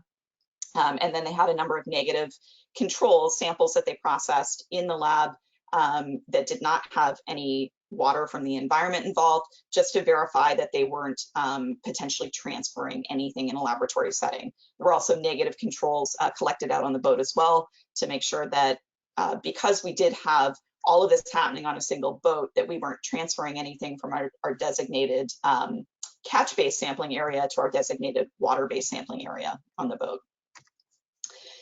In terms of the analysis, we considered a positive filter to be one in which at least 2 of the 6 replicates contained black tip DNA. So this is largely taking something that's qualitative. So each filter, each replicate is designated positive or negative. If there's more than 2 out of 6, then the whole filter we designate as positive. And then we are looking at a proportion of positive samples from that particular month. Rather than attempting to quantify, this is one of the things that we still don't know, is can we actually quantify on an individual filter the amount of DNA there in an accurate fashion. But this was our means of taking those qualitative positives and turning them into quantified data. So we then compared the proportion of positive filters between that high abundance season and low abundance season, both for 2018 and 2019. We also looked at correlations between the proportion of positive filters and our catch data, which are in units of catch per unit effort based on those monthly sampling. So these were our results. The boxes are showing you the high season versus low season. The upper panel is showing you 2018 and the lower panel is 2019. And keep in mind that 2018 is GillNet only. 2019 is the more comprehensive assessment where we used paired GillNet and Longline. And then we've lined up across the bottom those animal movements that contribute to those abundances being high versus low. So we did find a significant effect of that high season versus low season. So we had significantly more eDNA, significantly more positive filters in those high abundance months versus the low abundance months. And that was true both for 2018 and 2019. We did not find, however, that our catch data correlated very nicely with this. And it really highlights, especially when you're doing a limited number of samples, and this project was really on a shoestring budget, it really highlights the variability. So although we're calling this a catch-based method, we're going fishing, and it's called fishing and not catching because you don't always catch fish. There could be fish in the environment that simply aren't taking the bait that you have out, and so they're not reflected in your catch-based samples, even though they're certainly present. And so we suspect that our eDNA sampling is more reliable, that when there are positives, there are animals there, where we may still be seeing a number of zeros in our catch data. These data are also really heavily influenced by outliers. So if you look at that bar for October 2019, it's very high. It doesn't match the eDNA. And when you look at the raw data, so these are summed across all of the samples from that month, but if you look at the raw data, that large bar in October 2019 is based on one single set that just had a ton of blacktip sharks in it, where the other sets were zeros or extremely low. And so again, you can have one set really influencing something where, and it's not necessarily reflective if you're kind of extrapolating from that to the population. So these are some of the limitations of the catch-based data. But overall, we did see those correlations between eDNA and the expected high and low abundance of animals. So our conclusions from this is that there are a number of advantages. So one is that eDNA is much more cost effective than those catch-based sampling methods. The cost for analysis, and this is once you've developed those species-specific primers, and that portion is fairly labor intensive, though some of these are now already available. So it would kind of depend your startup costs on the particular species you're interested in looking at. But once you have those primers, the cost for analysis are just $11 per filter. So it's extremely cheap to do this versus the cost of getting the boats out there, all the personnel, all the time that's spent in the field. And it's very much reduced in terms of the field time. Sampling and then filtering those water samples is extremely quick.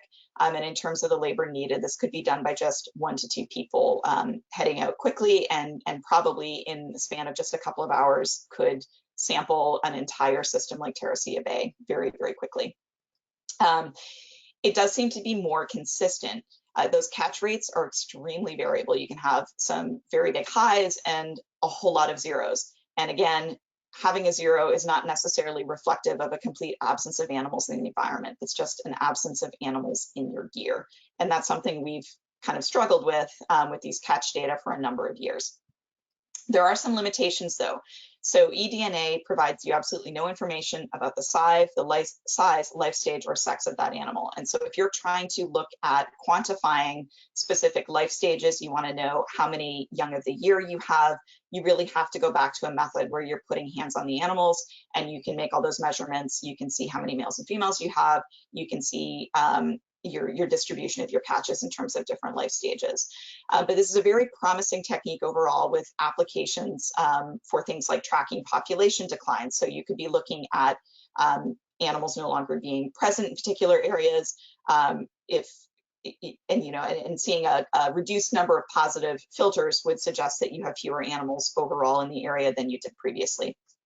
It can also be used to detect changes in geographic distribution, so animals turning up in new areas where they were not present previously recorded, or then being absent from areas where you previously had large populations, and can also be used to examine seasonal residency patterns, which is something that we did in this case.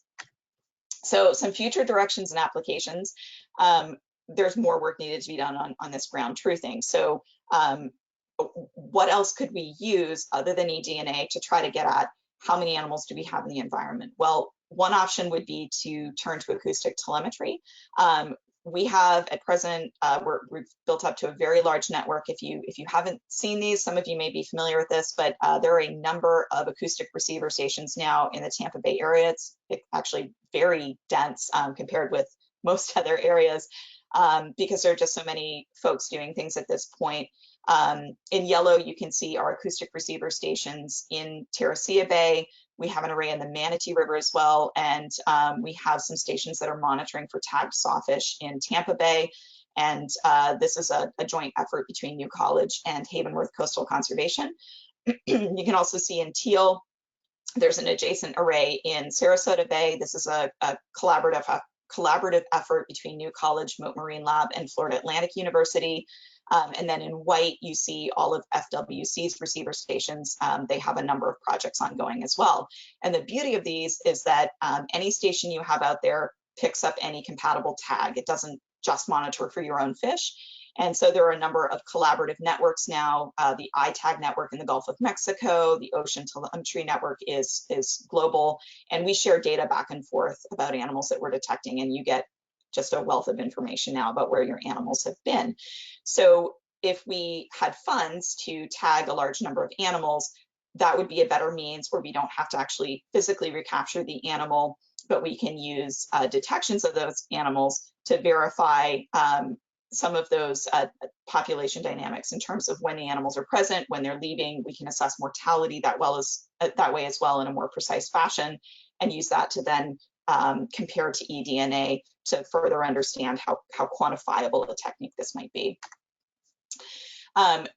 We also are interested in investigating a different PCR technique other than real time. The other technique is digital droplet PCR, which has been more precisely studied, does appear to be a better, more quantifiable method. The drawback is it's actually quite a bit more expensive, but it's something that we're interested in exploring and looking at whether you can actually quantify the concentration on an individual filter and see if whether or not, you know, that actually corresponds with abundance of animals in the environment as well. And then we see some applications to shark monitoring in Tampa Bay, and I see some very clear links with projects that I have ongoing, most of which are in collaboration with Havenworth Coastal Conservation. So I've been studying blacktip sharks in Terracea Bay since about 2012, and we are seeing some indications that those seasonal migration patterns may have changed relative to what Moat found in the late 90s and early 2000s, where animals are staying longer and coming back earlier. And that's something we are seeing from tagged animals, but it's hard to know with small sample sizes, low numbers of animals, how prevalent this might be. And eDNA is a promising technique for capturing a better look at the entire environment and what's going on across Terracea Bay and across Tampa Bay as a whole. We could also use this technique to examine population declines in at-risk species, or you know, to use this as a holistic look at a whole ecosystem, a whole embayment, or we can use this technique to help direct some of those traditional catch-based sampling efforts when you need to put hands on the animals. So when you need to assess how many young animals you have, or you need to get some of these transmitter tags out. And some of the species in Tampa Bay, it's very unique. I don't have to sell this group on that, but it's unique in terms of a shark nursery, in that there are some animals here that we just don't find elsewhere. So I'm going to highlight a couple of examples. One is the great hammerhead. The status of this species at present, the IUCN has now listed it as critically globally endangered as of 2019, but you might recall that there was a decently sized category of catches of hammerheads in the commercial Gulf of Mexico fishery. So they are still, despite that status, and despite being protected in Florida state waters, they are still being commercially harvested in US federal waters. NIMS reviewed an application to list this species under the Endangered Species Act in 2014 and declined to list it. They felt they just couldn't properly assess it based on just a huge number of data deficiencies. One in particular is a lack of knowledge of habitat use and especially of nursery grounds. And Lower Tampa Bay is one of the only places in the Gulf of Mexico where you consistently find very young hammerheads. And this is an example here in this image of an animal that we estimate to be about a year old. It was just over a meter in length, and we tagged it last year in August. So we've had a pilot effort to kind of get some tags out as we've had them available in some of these animals as we encounter them during other research that we have ongoing. And we've tagged some in 2018, 2019, and again in 2020. And a few things have emerged from this. One, we've been very successful. That it's only been 4 animals, but all 4 have survived, which sort of dispels the notion that they're very, very delicate and that you just can't do these with these animals. You absolutely can, and we have multiple years of data now on those animals. It's showing extensive residency in Lower Tampa Bay and repeated use by the same animals across multiple years, which is very, very interesting, and would point towards this potentially being a nursery for this species. Another example is the black-nosed shark. So this is a small coastal shark. It was previously part of that small coastal shark complex that was on that graph of commercially harvested shark species. In 2015, NIMS had to completely close the fisheries because the stocks had declined and had actually been declared overfished as of 2007. But reassessments in the interim have shown that the stock was not recovering from their initial efforts, and it still appears that it's not recovering despite the closure. But one of the things that really hampers stock assessments of this species is, again, some huge data deficiencies. Folks who fish in the Tampa Bay area are under the impression that they're incredibly abundant because they are in Tampa Bay, but they're really not elsewhere. And the young animals in particular, there are only 2 locations around the Gulf of Mexico. Tampa Bay is one of them where you find those youngest age classes and newborn animals. So this is an area that is just sort of primed for being able to do an assessment of the species and provide some of those data that are so desperately needed. And lastly, I want to mention, of course, small-toothed sawfish. This is our critically endangered species locally. It's on the U.S. endangered species list. Sawfish is really the focus of Havenworth Coastal Conservation, and I do quite a bit of work alongside them as well. And we've been making efforts for a number of years to get our hands on a sawfish, to catch one in Tampa Bay, to put a tag in it. And to date, we've been unsuccessful, but we know that they're here. So we've detected quite a number of tagged sawfish, tags that have been put out by colleagues in Charlotte Harbor, in the Everglades, and in the Florida Keys. So these animals are moving into Tampa Bay. There are numerous sightings annually, and anglers who accidentally catch them and photo document and release and report those.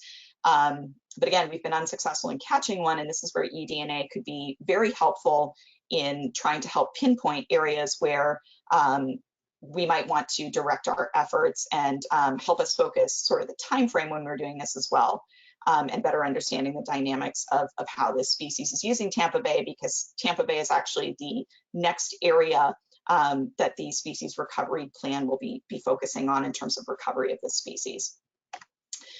So I wanted to say thank you and also provide contact information for everybody who's been involved in this study, for myself and Tanya Wiley from Havenworth Coastal Conservation. We work on most of these projects in the Tampa Bay area together. And then Bottice, Judith, and Damien from Florida International. These are really the molecular folks. If you have specific questions about molecular methods, I'd encourage you to contact them, because I don't do the bench work. And also our social media, since we had a great mention of that this morning, lots of photos and lots more information about various projects that we're involved in. So thank you. Thanks. We've got a number of questions coming in, but I did just want to sort of situate this again with some of the estuary program's history. I think a lot of what we started out with during the program's foundational years were sort of putting together a lot of these assessments of fish and wildlife use in the bay. So focusing on birds, turtles, fish, things like that. And I think we've had a great partner in FWC in terms of incorporating fin monitoring into our regular reporting with the Nectin Index that Marcus and Megan worked on, with Tim and others. And Carrie, I know Carrie's on the line too, some of her work with fish utilization of hard bottom habitats and things like that. So we've done some work on this, but as we met our seagrass goal back in 2014, there was some encouragement from the management conference to look to some other more charismatic species and perhaps better report and focus management efforts, you know, in a sort of new suite of these sort of animals. And when we were putting together some of our ideas for the BASIS conference, which is coming up in October, I think we realized that we didn't have as much new work to report on different fish and wildlife throughout the bay. And so to reflect some of that, you know, that's part of why you're here today. And it's also, I just wanted to make sure everybody is aware that it's one of the conservation priorities for this year's Tampa Bay Environmental Restoration Fund. We have an action in the CCMP to fill some of these data gaps for understudied species. And so I would encourage anybody that's doing that work to take a look at that part of the CCMP and consider putting in a proposal to the Tampa Bay Environmental Restoration Fund to sort of help us continue that legacy of the work and continue to better understand how fish and wildlife rely on Tampa Bay. So the first question that I had come in was from Tom Ash, and he's wondering how you account for tidally imported DNA in a given area. Right, so there are a lot of unknowns. The work that's been done suggests that DNA in a water column doesn't persist for very long. So it's been suggested that it's lasting for a few hours. And the studies that have attempted to look at exactly what you're suggesting, DNA that's moving around with the tides, suggests it's not a major component of that. But it's really something we definitely need to look at further. It remains one of those unknowns. One of the questions about eDNA that we still have relates to accumulation, persistence in the environment, and degradation, and getting a more precise timeline on that. What's been looked at is in the water column, but there are a lot of questions about can it persist in the sediment, for example? And if you stir that up, are you then introducing, kind of pulling stuff up out of the sediment and putting it in the water column? So we took our water samples specifically up in the water column and not down near bottom to try to avoid that. So we were intentionally focusing on what was currently in the water column at the same locations where we were deploying gear. But yeah, it's absolutely something that, it's a great question and something that needs further study. I think you've kind of responded to this too. The next question was from Gary. He wants to know about the expected time span that readable eDNA in the water column would last, and how do you avoid false positives? So I think you kind of addressed that. Right. Yeah. So that's part of it. And folks have done this based on, in controlled lab settings where they have species present in certain tanks, they do not have them in others, and then looking at, when you pull a sample, how long does it take to degrade type of thing. But there's certainly some more work that needs to be done in a field setting as well. And Chris Kaufman from NOAA, she wants to know if the change in patterns for Terracea Bay, is it due to changes in habitat condition, or is it climate related variables? That's a great question. I don't know. Yeah, it's something we're actively working on. We haven't had big funding behind a project, an acoustic transmitter project in some time, at least not for blacktip. And so I've been sort of getting handfuls of tags out a year, but it's the data are a little bit sparse, but what's there is concerning. So I'm seeing animals, and it's not all of them, but at least some of them are, instead of leaving in October or November, which is what Michelle Heipel reported in the late 90s, early 2000s, I am seeing animals that are remaining in the system until January. They're absent for February. That's still fairly consistent, but they're back in March rather than April now. And this is sort of all unpublished stuff at this point, although there will be some stuff forthcoming here fairly soon, at least on the overall patterns and where they're going. We probably need more data to try to extract a pattern of what might be driving this. But they're still making the same very large migrations over a very compressed time scale. So when we get detections of blacktip sharks in February outside of this area, we do see them hit FWC's array outside of Tampa Bay. They have more receivers off Charlotte Harbor. They typically ping those, and then they pop up in somebody's array, generally in the Keys. And so they're going that far as 60 centimeter young of the year animals, and they turn right back around and come in March. And that's a heck of a migration for an animal that's that small. And I have a million questions about what that means, because we suspect that mortality is highest for these animals when they're on those migratory routes. And so what does that mean if they have zero time to feed, almost zero time to feed and recover from a long trip in the Keys before they're making that return migration? Does that lead to higher mortality overall, and how will that impact blacktip, which is, to date anyway, has been a very big success story in terms of a managed fishery. So it kind of defies most people's perception of a shark, and there's sort of this public perception that you really shouldn't harvest them at all because all of the shark numbers are down. But blacktip, despite heavy fishing pressure, it was assessed in 2006, 2012, and again in 2018. And the assessments are very clear. It's not overfished, and overfishing is not occurring. So it's doing very, very well. But we want to keep it that way. And Brandon, if you want to unmute yourself, I know Brandon Johnson has a question. Can you hear me? Yes. Okay, great. Jane, thank you for your presentation. It was great. A bunch of my colleagues, or I shouldn't say a bunch, a few of my colleagues, mostly up in the Northeast and in Canada, have been using eDNA, working, as you pointed out, with rare species. They're doing a lot of sturgeon work and also freshwater mussels. We're doing some stuff up in the Ohio Basin in that area. And to your point about the sediment, I know that some of my colleagues are using, especially the sediment tracers or the eDNA in sediments for freshwater mussel research. So I think that's really interesting as well. And along those lines, we're always looking for partners to expand the eDNA work that we're doing. And so I had a question, I think you mentioned that FIU is doing the sequencing for you guys. I guess my question is, are you guys expanding and going to be doing any of the sequencing yourself? And I know one of the limitations, of course, when you're looking at new species that haven't been subject to these studies, is you have to have that library of species of sequences out there. So I'm curious. I'm excited to have, to see that this is being used more in Tampa Bay and this area. So I guess my question is, are you going to be getting into that? Is FIU kind of a better source for the library of species that are in this area? Yeah, I would definitely direct you to FIU for all of the molecular components of it.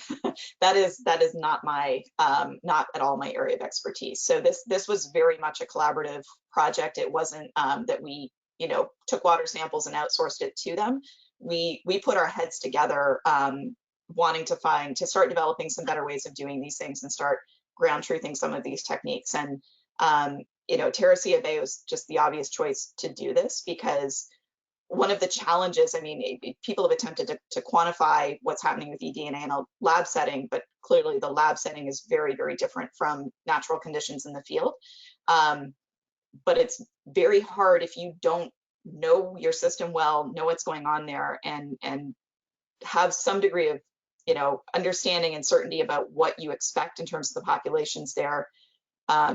You can see with the variability in catch data, it makes it then hard to try to quantify what's going on with your eDNA. And so, one thing we would love to do, I can say a resounding yes, because I had emails coming in even this morning talking about what other funding can we get behind this thing? How can we start to address some of these additional questions that we have? Because this system is so great for doing this work. Terracea Bay is a fabulous model for testing these things because we know so much about it. But yeah, we'd love to try to further ground truth that, to use another technique, maybe like acoustic transmitters, to try to verify how many animals are in the system without having to catch them, for one. They want to develop additional techniques. They really want to explore that ddPCR technique as something that could be quantifiable at the level of the filter, as opposed to the real-time PCR, which we have to kind of take those qualitative positives and turn them into quantitative by looking at proportions. So yeah, there's lots that could be done. Absolutely reach out to them. I'd be happy to help make that connection for you. But yes, we'd absolutely love to be doing more and to partner with you. Okay, That's and we've got a couple Thank you questions. very much. We got a couple questions from Randy Reynolds, if you want to unmute.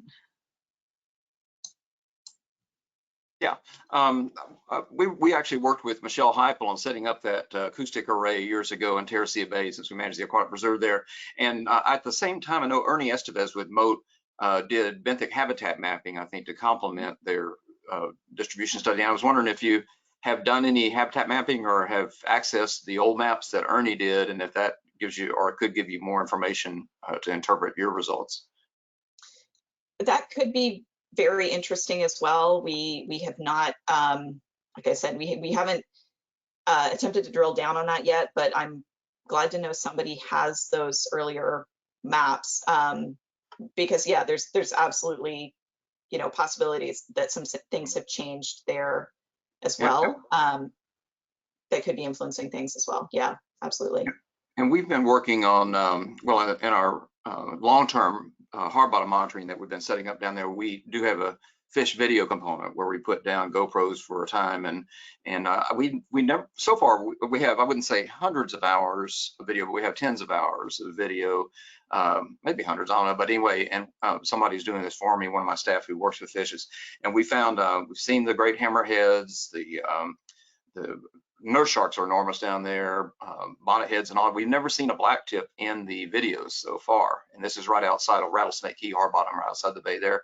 But we have, in June, we have a couple of times seen large spawning aggregations of nurse sharks. I mean, giant nurse sharks. We've had as many as like 5 spawning pairs, mating pairs around the boat out there.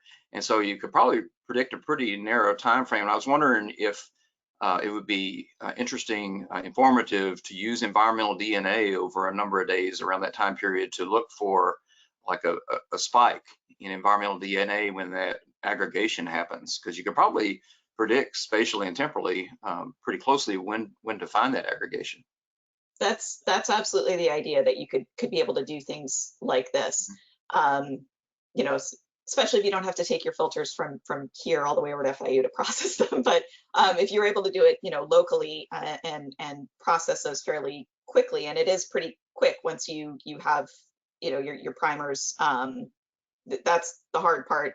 But once you have primers, and FIU does have them developed for quite a number of species, the next thing they'd like to look at is actually small-toothed sawfish, and they do have a primer developed for that species as well. So that's sort of ready to go. It's interesting you're not seeing black tips on your camera, although given visibility conditions, much of the time I guess I'm not completely shocked. But if you're seeing hammerheads, it's surprising you're not seeing black tips. But we have a station right off Rattlesnake. It's picked up sawfish, it's picked up hammerheads, it's picked up all kinds of stuff. And the nurse sharks are a very funny story. People see them because they move into the very shallow water when they're mating, and people call us, and we're even sometimes on the boat when they call us, and we have yet to actually witness it ourselves and catch them in the act, because it does seem like they come together, they do their thing, and they move on pretty quickly. So being able to really pin that down would be very helpful. Yeah. Yeah, well, we'd be glad to. I'll send you an email, and I will get Sarah, who does our fish monitoring, to look at the video of your presentation. So maybe she could reach out to you and see if there's any way we can be of assistance. We did see a carcass out there yesterday. Could have been a black tip, about 4 feet long, but it was so decomposed we didn't really spend a lot of time with it. But it could have been a black tip out on the hard bottom there. But Okay. anyway, okay, I'll get Sarah in touch with you and see if there's any way we can help. That would be great. Thank you. Sounds like a blossoming T-bird proposal.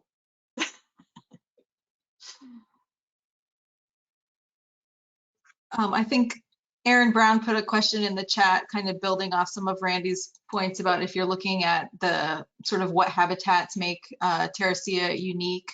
Are there key components that we could help narrow down the search for additional nursery grounds in the Gulf to influence future coastal restoration?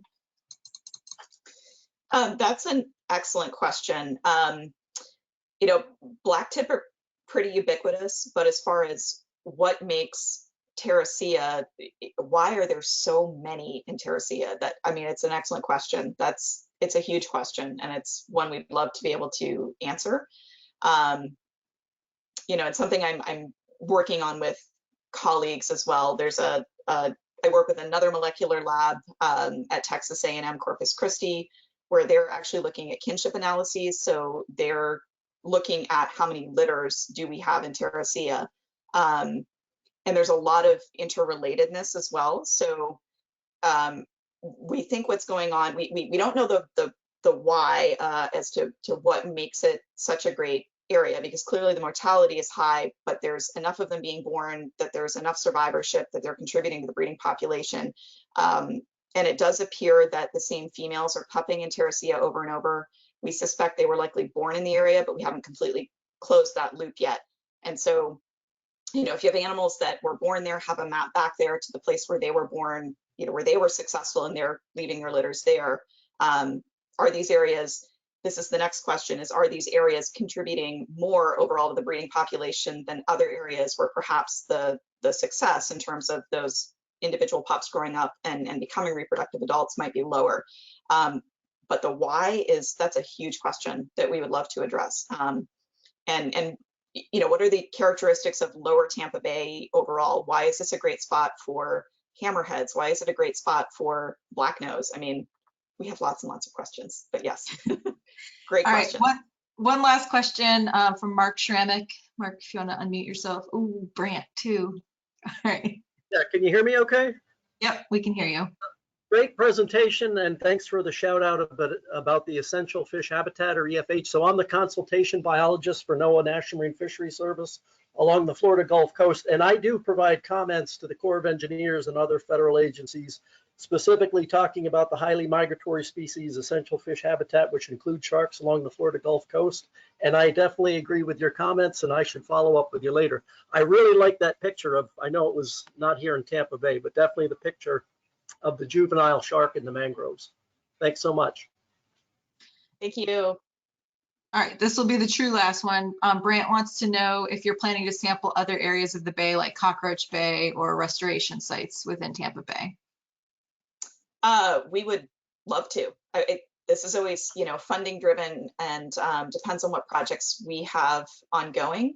The work that we're doing in Terracea Bay in terms of standardized sampling is largely driven by the history of data from there. And so by continuing that work, we're able to look at long-term trends. If we had funding, we would absolutely love to look at additional areas. I'm not sure anybody has done much work in terms of shark populations in places like Cockroach Bay, but I would guess that they would likely be there as well. And it would certainly be an interesting area to take a look, and especially how those restoration sites are functioning in terms of habitat for some of these animals that are less studied. Yeah, and we did have a T-birth project from a couple years ago with a graduate student, Kaylee Schultz, and she just recently published a couple of papers on sport fish and how these restoration sites are being used by different sport fish. And so it'd be kind of cool to build on some of that too. Well, this was really great. I follow the sport fish. So. Thank you for presenting your work. We appreciate it, and I hope you can join the TAC if future as your schedule allows to, Jane. This is awesome. We appreciate it. Thank you very much for having me. Awesome. So next up, we've got a team of folks from UF, and I think Basil's taking the lead on the talk, but this is a presentation that's really intended to be pretty interactive. We hope to get some feedback from you all. So please chime in with your thoughts and questions along the way. But they're going to talk a little bit about nutrients and stormwater plantings and sort of what we still need to know.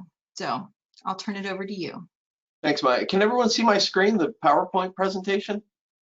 Okay, yep. I couldn't see that. So thanks for having us, and Dr. Gardner. That was a great presentation. Sharks. We're competing with sharks now. Sorry. No, but seriously, thanks for having us. Our team members are interested in stormwater ponds and plantings, and in multiple contexts. Really in understanding strategies to improve their ability to protect water quality. Also, their ability to enhance biodiversity in urban landscapes. How do we manage these systems properly?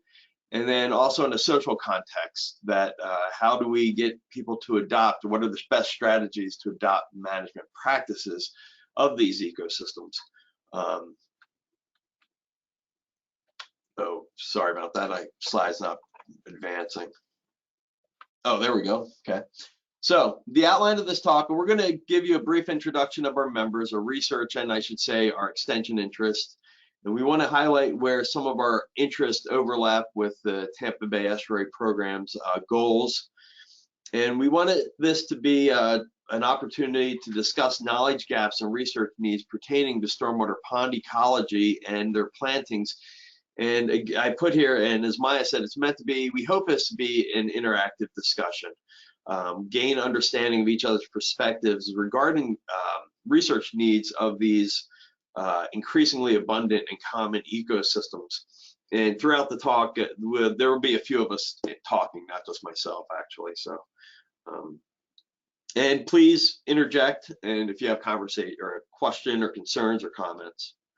Okay, first I'll introduce myself. I'm Dr. Basil Iannone. I'm an assistant professor and extension specialist in the School of Forest Resources and Conservation at the University of Florida.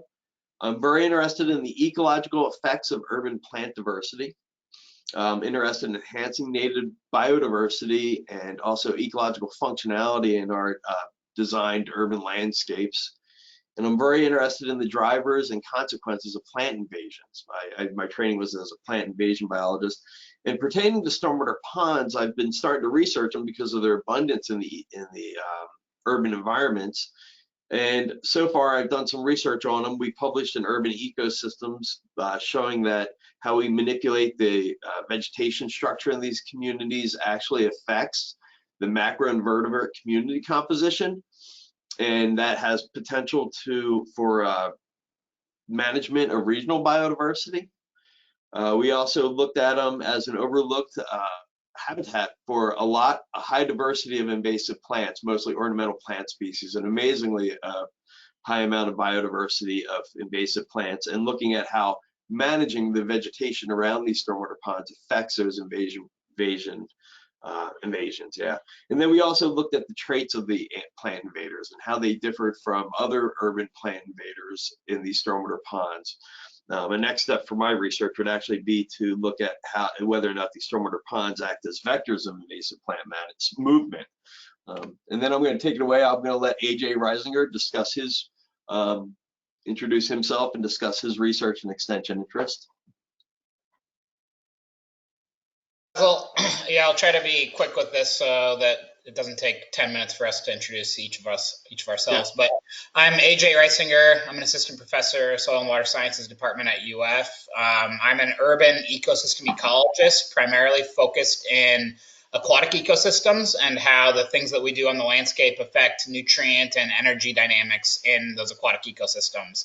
So I've worked on things related to nutrient pollution and how that affects nutrient removal in systems, emerging contaminants of concern like pharmaceuticals and how those affect ecological processes, and also how interactions or impacts upstream in the landscape affect the export of pollutants. So looking at the whole watershed, working in residential landscapes, residential lawns, that sort of thing.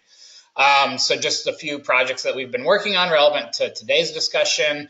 I had a master's student who just recently graduated and studied denitrification removal in stormwater ponds in both Gainesville and Miami along age gradients to see just overall how effective these ponds are actually at permanently removing nitrogen.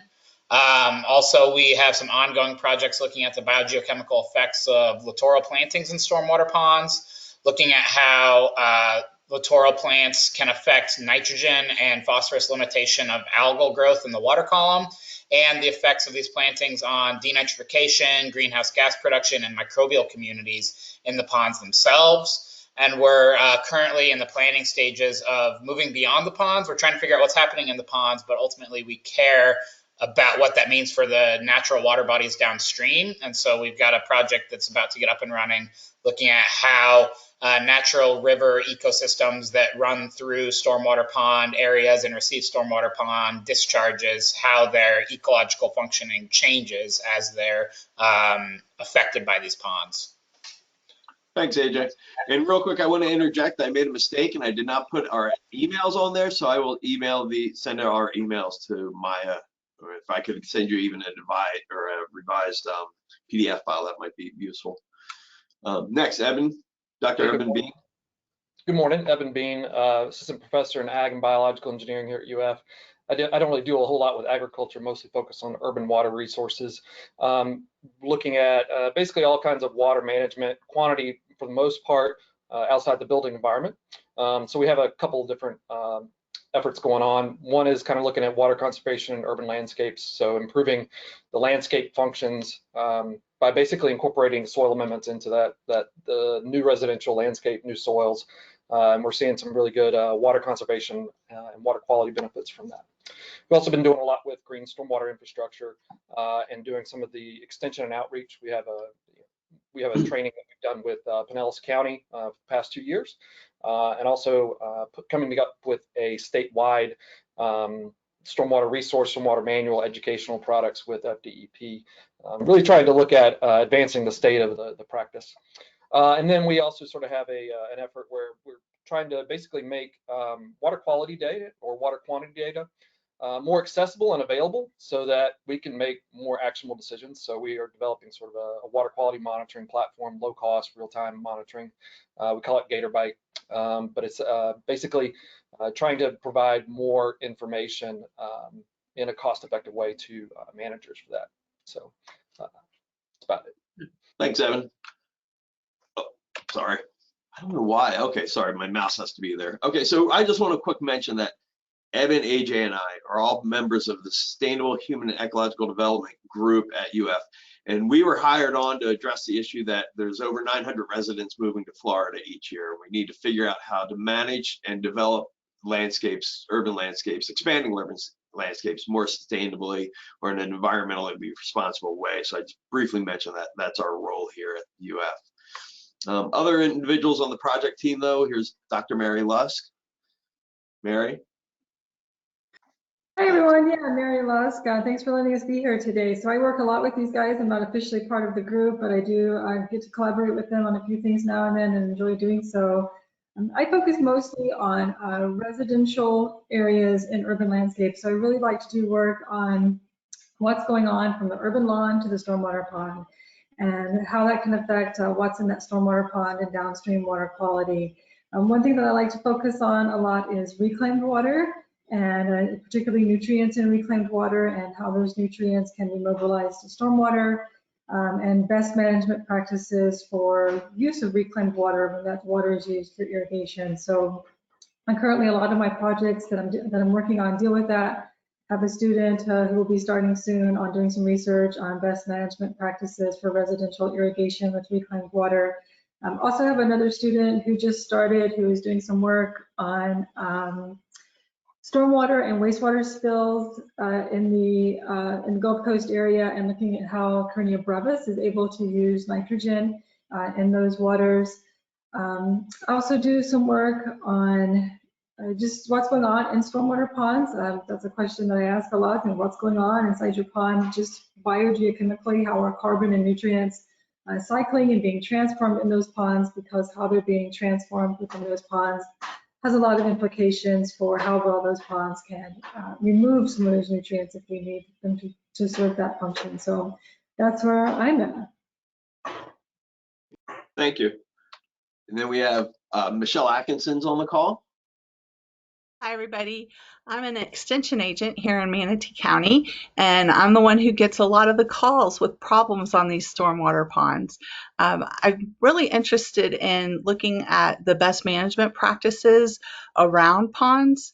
We recommend plants in a lot of cases. We don't have a lot of research that backs that at this point, but for other reasons, filtration and all, we're making these recommendations. But we have this issue where we have pond maintenance folks and landscape maintenance folks intersecting in these stormwater buffer zone areas, and they both point to each other to maintain these areas. And we're trying to develop some practices to make these areas more successful, and also educate folks on how they can work through these maintenance issues there. But work with a lot of homeowners associations on their stormwater ponds, help to develop the Healthy Pond Certification Program, which I'll talk more about in a little bit. And then we have a project here in Manatee County that we're really excited about, that we're planting some of the county ponds and comparing and contrasting different types of plantings versus the traditional, turf to water's edge look. And so Manatee County government is helping us by funding the plants around ponds. So we're excited about that. Thank you. Thanks. And last but not least, we have Paul Monahan, Dr. Paul Monahan. Good morning, everybody. I'm Paul Monahan. I'm Associate Professor and Extension Specialist in the Department of Ag, Ed, and Communication. I was part of the original Center for Landscape Conservation and Ecology at UF, which is now morphed into a new center, which most of us are also members of. My research interests are on conservation behavior change broadly, but looking at community-based approaches to sustainable landscapes. Spent a lot of time in Lakewood Ranch with Michelle. We've done focus groups and surveys with those residents, and I'm really interested in kind of the homeowner perceptions and practices, and motivating changes in those practices in relation to nutrients in stormwater ponds. Also looking at the role of HOAs and landscapers in that equation. And in 2014, I think it was, we actually received a TBEF grant and did water sampling. A PhD student did water sampling in Lakewood Ranch, and we used the funding to conduct our survey with residents. So I had no background in stormwater ponds. I'm an anthropologist, social scientist. I'm interested in behavior change, and now all of a sudden I've learned more about stormwater ponds than I ever thought was possible. So I'm looking at the human dimensions of this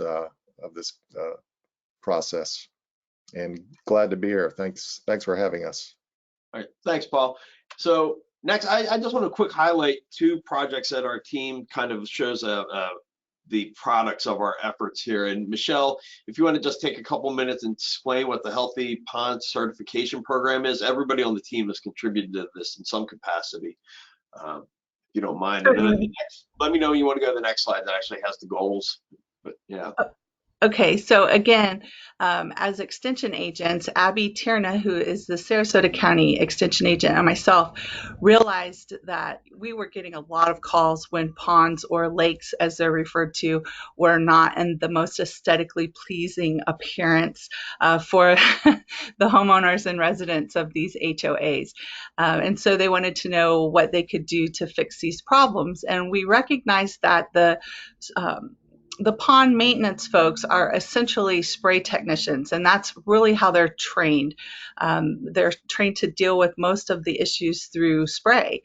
And then we looked at what our educational outreach, and we were kind of guilty of this too, in that we only really have pesticide application training for these folks. So we wanted to develop a program that would address these pond areas for the maintenance folks and give them a robust knowledge of the ponds. Thank you, Basil. So this program is really to help understand what's going on in that pond, not just the water quality and the weeds, which they're probably very familiar with, but also the environment, the ecosystem functions that are happening there, the processes, help them to identify the problems and look at other solutions to those problems rather than just grabbing a chemical to deal with it. We worked with over 30 of our researchers and professors to collaborate on this project to get some really good information. It's an 8-week program where we take them through online with discussions. It's not really self-paced because it's a set time that we're moving them through the program. And then at the end, we have a field day where we go out and help demonstrate some of these concepts that we've been teaching. But we want to continue to develop these science-based pond management plans, and giving them the research and the science to back why they need to do some of the more environmentally friendly maintenance techniques in these pond ecosystems. And by gaining this knowledge, then they can communicate better to their stakeholders, their clientele, what they're doing. Most of the time, if a homeowner approaches a pond technician, they're going to tuck their head and very quickly leave the scene. So hopefully we can give them the education and the confidence to be able to address and help to educate those homeowners as to the conditions and the issues that are going on in the ponds. Thank you. Maya, how much time do we have? I want to be respectful of everyone's time. These are long meetings, so. Sure, if you about 20 more minutes. Okay, all right, thank you. Advancement issues. Okay, so another project that Dr. Evan Bean and I worked on with our graduate students was we compiled a database of traits pertaining to native plants that can be planted along stormwater ponds. The goal here was oftentimes people select plants based on what they look like and not what their functions are, what benefits they can provide. And that's online, and there's an EDIS document on it, and you can now pick what plant is best suited given your project goals. And I just want to quick chime in here. One of the traits we really had a challenge finding was species-specific traits regarding nutrient uptake, which is obviously very important for these stormwater ponds if we want to enhance their functionality. Okay, so quickly overlap some of the goals from the CCMP report, that the goals there. You know, collectively our group is, we want to improve water quality, right? We want to reduce pollution and stormwater runoff, which is obviously a major component of urban landscape and expanding landscapes. Reduce contaminants of concern. Dr. A.J. Reisinger has been working on emerging contaminants in urban landscapes. Increase and preserve number of diversity and healthy habitats. That's of very interest to me. Like, how can I utilize these ecosystems to enhance biodiversity? Reduce the occurrence of invasive species. Increase public education and involvement. This is something many of us on this call have worked with citizen scientists, our project team. And how does that help us with education? And incorporate goals into land use and development plans. This is critical. This is actually very critical and a key goal of our team, because we want to get ahead of the ball with these developments. We don't have to keep going back and doing retrofits. We want to have it up front done so it can help to improve water quality in the future. And why are we interested in stormwater ponds? And this is why. This is a work that my postdoc, James Sinclair, did with Dr. Evan Bean. They mapped the number of stormwater ponds that are in Florida, and there's currently 76,000 of them, over 76,000. This is a conservative estimate. We probably think there's more than 100,000. They're installed to control for pollution, flooding, and to capture pollution coming from urban landscapes. And if you look at this figure at the bottom left here, can you see my mouse? Yeah, oh, good, good. So this bar here shows the area of coverage of stormwater ponds. It's actually more in urban landscapes than industrial urban area, and it's competing with recreational and open land. So not only do we have a lot of these things in our landscapes, in our areas, but they're taking up a lot of space, and their abundance is increasing at rates that parallel those of urbanization. And obviously everything flows downstream and out into, you know, there's 10,000 of them in Tampa, and eventually the water will end up making it there. And they're diverse. Despite being a hole in the ground to capture rainwater, they're managed in different ways. Some of them have, you know, the lush green carpet grass up to them that look like a golf course. Some are left alone and left, some people didn't know, they might think they were a natural wetland. Others, like the Department of Transportation ponds, are maintained minimally just to maintain functionality by making sure overflow structures are not blocked and whatnot. And then I'm going to talk about this a little bit, Evan, on my own, so we don't have to jump back and forth. But please chime in if I miss something. Why are there so many? And it's because developers are really required to mitigate post-development increases in flooding and also nitrogen and phosphorus loads that run off of urban landscapes. Okay, so stormwater ponds are really kind of an easy option, but there's not a lot of incentive to try other different things with them. They're an efficient use of space. They don't take up a lot of space, so a developer can still build their homes without, you know, losing a lot of space. They address flood and nutrient loading risks simultaneously, those two risks, and they also provide fill for the site. They pull that soil out of the ground and they use it to raise foundations of homes to acceptable levels, and also to use it to grade the site for proper stormwater drainage. Now, the problem with them is there's a presumption of compliance with water quality standards, and it's based on really limited information. They're credited for removing at least over 80% of total phosphorus, total nitrogen, and total suspended solids. Okay. And then, Evan, do you have anything to add to that? No, I think you kind of covered most of the main points. Yeah, I mean, the essential thing is, you know, there's no real incentive for, you know, developers to use anything other than stormwater ponds. There's a false assumption there, and fortunately, we have the state stormwater TAC group that is looking to update those rules. But this is the current status of what we're dealing with. Yeah. And then, so here's the best, most comprehensive report we have is Harper and Baker in 2007 to look at the removal estimates of these nitrogen or nutrients. And they show that phosphorus is not quite reaching 80%, 60 to 65% on average. The total nitrogen is very variable and still 12 to 63%. So they're not meeting their goals. And in addition, research done, including research done by Mary Lusk here, shows that they can actually be a source of inorganic nutrients from end fixation going on with bacterial processes in the stormwater pond, and also breakdown of organic matter running off of our urban landscapes, such as lawn and yard waste and leaf litter. So plantings are generally recommended. This is an option that's been recommended as a retrofit, right? And here's a planted stormwater pond in Depot Park in Gainesville, which is a interesting park that also serves for stormwater management. And the idea is you put these plants in and you can prevent things like this, bank erosion, these suspended solids slumping off into our water and the nutrients that come with them. And they also block fertilizer runoff from these landscapes. They also prevent just a really common practice of preventing grass clippings from getting into the water, which is a really nutrient-rich source of plant material. But there's some kickback from residents. They don't like the plantings. They think they're ugly. And an added benefit, in theory, would be residents complain a lot about stormwater ponds and how ugly they look because of the algal blooms in them, okay? Now, algae is doing a function in that stormwater pond by removing nutrients, assimilating nutrients, but theoretically, if you have plants there and littoral plantings and bank plantings, that's some competition for the nutrients running into that pond and might help to remove some algae. So that's what's recommended theoretically.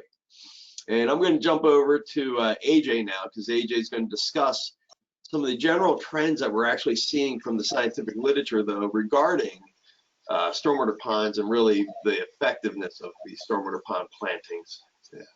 Yeah, so thanks, Basil.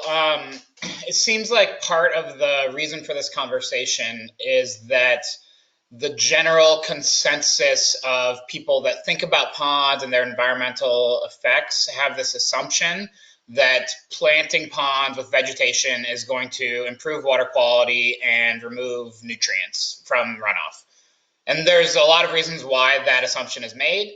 But what we actually know from scientific studies that have been published that aren't just anecdotal reports is that there's a lot of variability in how much nitrogen or phosphorus or other pollutants are removed by these ponds. And some of the review papers have shown that, like Basil said, you can actually get an increase in nitrogen due to end fixation, particularly when there's a lot of phosphorus available, which is common in a lot of parts of Florida, particularly in the Tampa Bay region. Furthermore, most of the studies of stormwater ponds and nutrient removal haven't really looked at what's actually going on in the pond, and they just instead look at the inputs and outputs over a certain time period. And so it's fine. It's good to look at the inputs and outputs over a certain time period to see how effective these ponds are overall. But if we want to really understand and optimize the design of these ponds to improve their functioning, to maximize their nutrient removal, we need to understand what processes are actually occurring within these ponds in order to facilitate enhanced nutrient removal. So part of what I argue for, at least, is that we need more mechanistic studies where we look at different plant treatments, different species, different designs, littoral versus shelf plants, that sort of thing, and also actually quantify the fate and processes driving nitrogen removal. So if a plant is taking up nitrogen, and that's why we're seeing a reduced nitrogen export, that's a very different story than if a microbe is denitrifying the nitrogen and permanently removing it. So Basil, you want to go to the next slide? Basil? Next. Yeah. Okay. Well, yeah, so can you back up a slide, maybe? I was muted. I apologize. I was muted. Can you back up a slide? Yeah. There. Yeah, so, well, we don't have to, these are just a few reference papers that have done some reviews or other manipulative studies. So this is just for your reference. We don't have to talk about those. But it's important to do these studies because, yeah, it makes sense why we would think that plants would improve nitrogen removal, phosphorus removal, that sort of thing. But there's also, as an aquatic biogeochemist, ecosystem ecologist, I can come up with a ton of alternative hypotheses for how ponds that have a lot of plant material might not actually be as effective for water quality. I'm not saying those are the best hypotheses, but I could come up with reasons why plants might not be as good as you might think. So as you can see at the bottom, I'm not expecting anyone to know the nitrogen cycle. Just because I've spent the last 15 years of my life memorizing that diagram doesn't mean you all should. but it's just kind of showing how many complex transformations and processes can occur to nitrogen in the environment. So plantings in stormwater ponds, we typically expect them to improve water quality through both direct assimilation of nutrients into their biomass. So plants need nitrogen and phosphorus to grow, so they take that nitrogen out of the water. That's a good thing because it removes that nitrogen from downstream export. However, when the plants die and decompose, that nutrient is released back into the environment. And so direct assimilation of nutrients only represents a temporary removal and doesn't have this long-term nitrogen improvement for the whole watershed. Plants are also expected to increase the accumulation of organic matter in these systems, and organic matter is a key fuel for various microbial processes, including denitrification, which is actually the permanent removal of nitrogen. So Basil, you want to go to the next slide? Yes. So like I said, there's some alternative hypotheses we could think about. Like I said, the uptake of nitrogen and phosphorus by plants, if this is assimilation and just converted into biomass, it's only a temporary removal of nutrients. So unless you're actually going in and harvesting your plants and taking them out of the ecosystem and doing something else with them, those nutrients that are assimilated will eventually be released back into the pond. So this is beneficial to buffer the pond and downstream export from like acute, really high pulses of nutrients that could trigger blooms, but it doesn't do much for overall long-term nutrient removal and water quality. Next slide.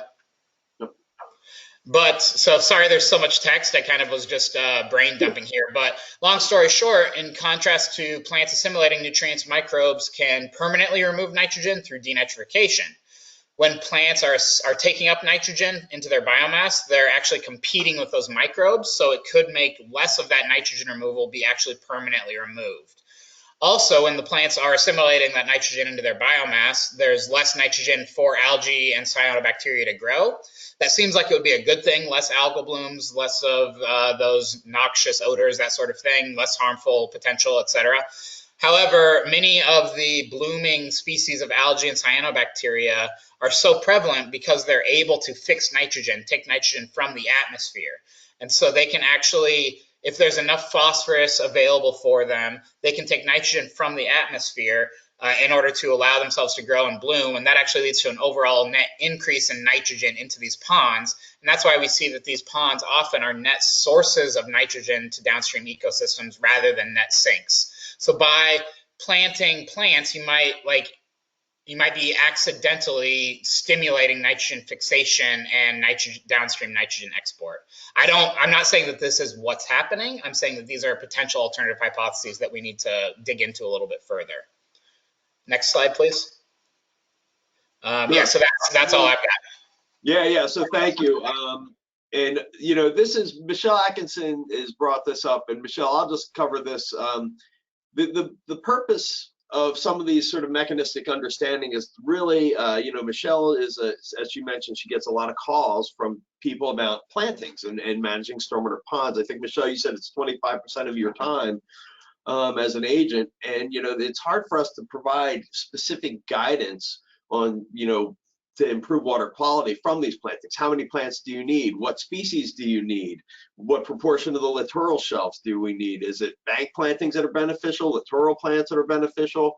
And also there's a lot of programs, including programs in the Tampa Bay watershed that are ongoing right now that have been asking for this sort of information from our team, and it's a hard one to understand. Michelle, do you have any other thing to add to that?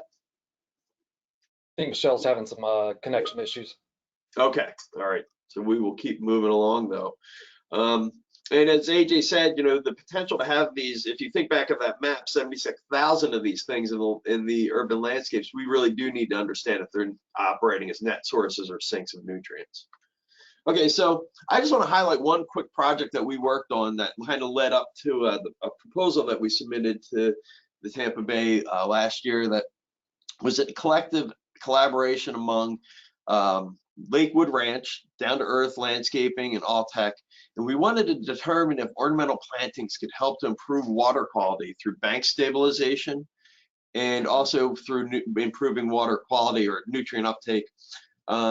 And the reason we wanted to look at ornamental plants as opposed to more native plantings is because the community there is very resistant to plantings because they don't like them. They think they look messy and it blocks their view of the water. Sociological dimension that I don't really understand. Paul's the expert on that, but it's surprising to me as an ecologist nonetheless.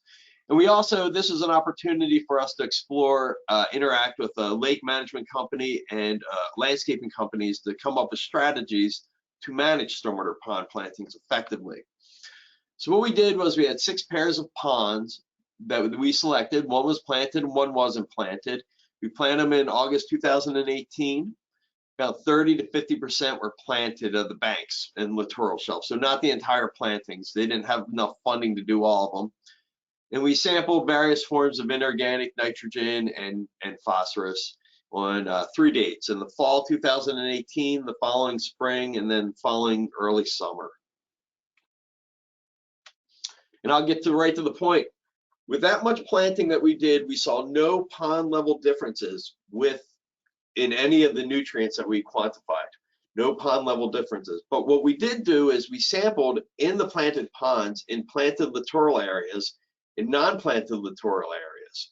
And over time, consistently, we saw about a 23% reduction in orthophosphate in the planted and non-planted areas of those ponds. And then we saw this kind of a little more complex pattern with total organic nitrogen. Same thing in the planted areas and the non-planted areas within the same pond. Basically, in October, in planted areas, there's about 14% less total organic nitrogen, but then there's almost 40% more in the spring, but then it declined again to 10% less. So it shows this sort of complex thing happening over time. What it suggests really to us, this quick study, was there could be benefits of planting, but we probably likely need more plant material to see pond level effects.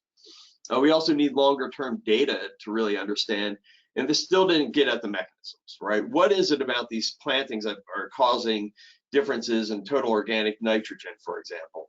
And what does that mean for downstream? And that could lead to new recommendations and strategies. Okay, so this last thing we'll discuss, this led into a project that we're working on with Manatee County right now. They're going to be planting 5 stormwater ponds in the future in these 4 different areas here on this map. And they're going to plant them in 3 styles. Well, they're going to plant them as more of a natural planting, native plantings, make them look more ornamental. And then we'll be able to compare and contrast them to traditional turf grass ponds. We want to see what that has on water quality and perception. We need the perception data, because if people aren't okay with this potential best management practice, they're not going to adopt it. So basically what we're finding from the literature review and what we've been doing is there are future research needs. We need to quantify the effects of plantings on water quality and rates of nutrient uptake. We need to identify beneficial species and planting styles that people are okay with adopting, more manicured versus less manicured natural plantings. We really also need to develop educational strategies to promote the adoption, right? Is it best doing citizen science work days, workshops? What's the best strategy? And we just want to develop planting guidelines for the agencies who want to do this, so we can actually give them a science-based recommendation that says, yes, if you do this amount, you will likely see a reduction of this nutrient by a certain percentage. And all this will help with the ease and increase of adoption. So hopefully we didn't go too long there. The introductions took a little longer, but I wanted to make sure everyone got to know who was on the call. So, and then I just want to thank you again for having us, and please give us some questions. And this is a picture that illustrates our research group and the surprising level of interest that we've gotten from graduate students and undergraduate researchers on working on these designed ecosystems and urban landscapes. So yeah, thank you. All right, thanks guys. We have a couple of minutes for questions, and I wanted to make sure that folks like, I think Mike Wessel and Ray Pribble and Ed are on the line, and probably Rob Brown too. You know, this might be also a good opportunity to ask these guys some of the questions that you had around Dr. Tour's work on nutrients, and some of the questions that I know Rob has been raising with respect to reclaimed water and nutrient contribution. So you guys haven't piped up yet, but I just wanted to say that if you did want to, that would be cool. We do have one question in the chat from Gary.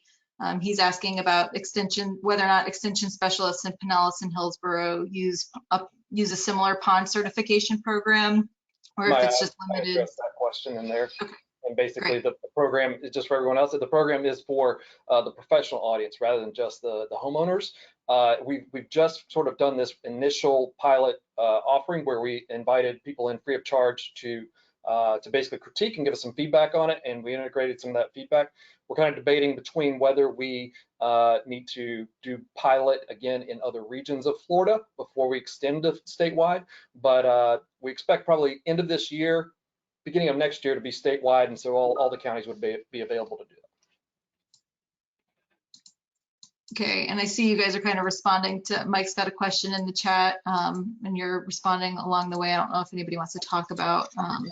Yeah, I'll just chime in really briefly. Mike asked if we've compared nutrient dynamics in stormwater ponds to the natural wetlands that would have and still do spot our landscape in different parts of the state.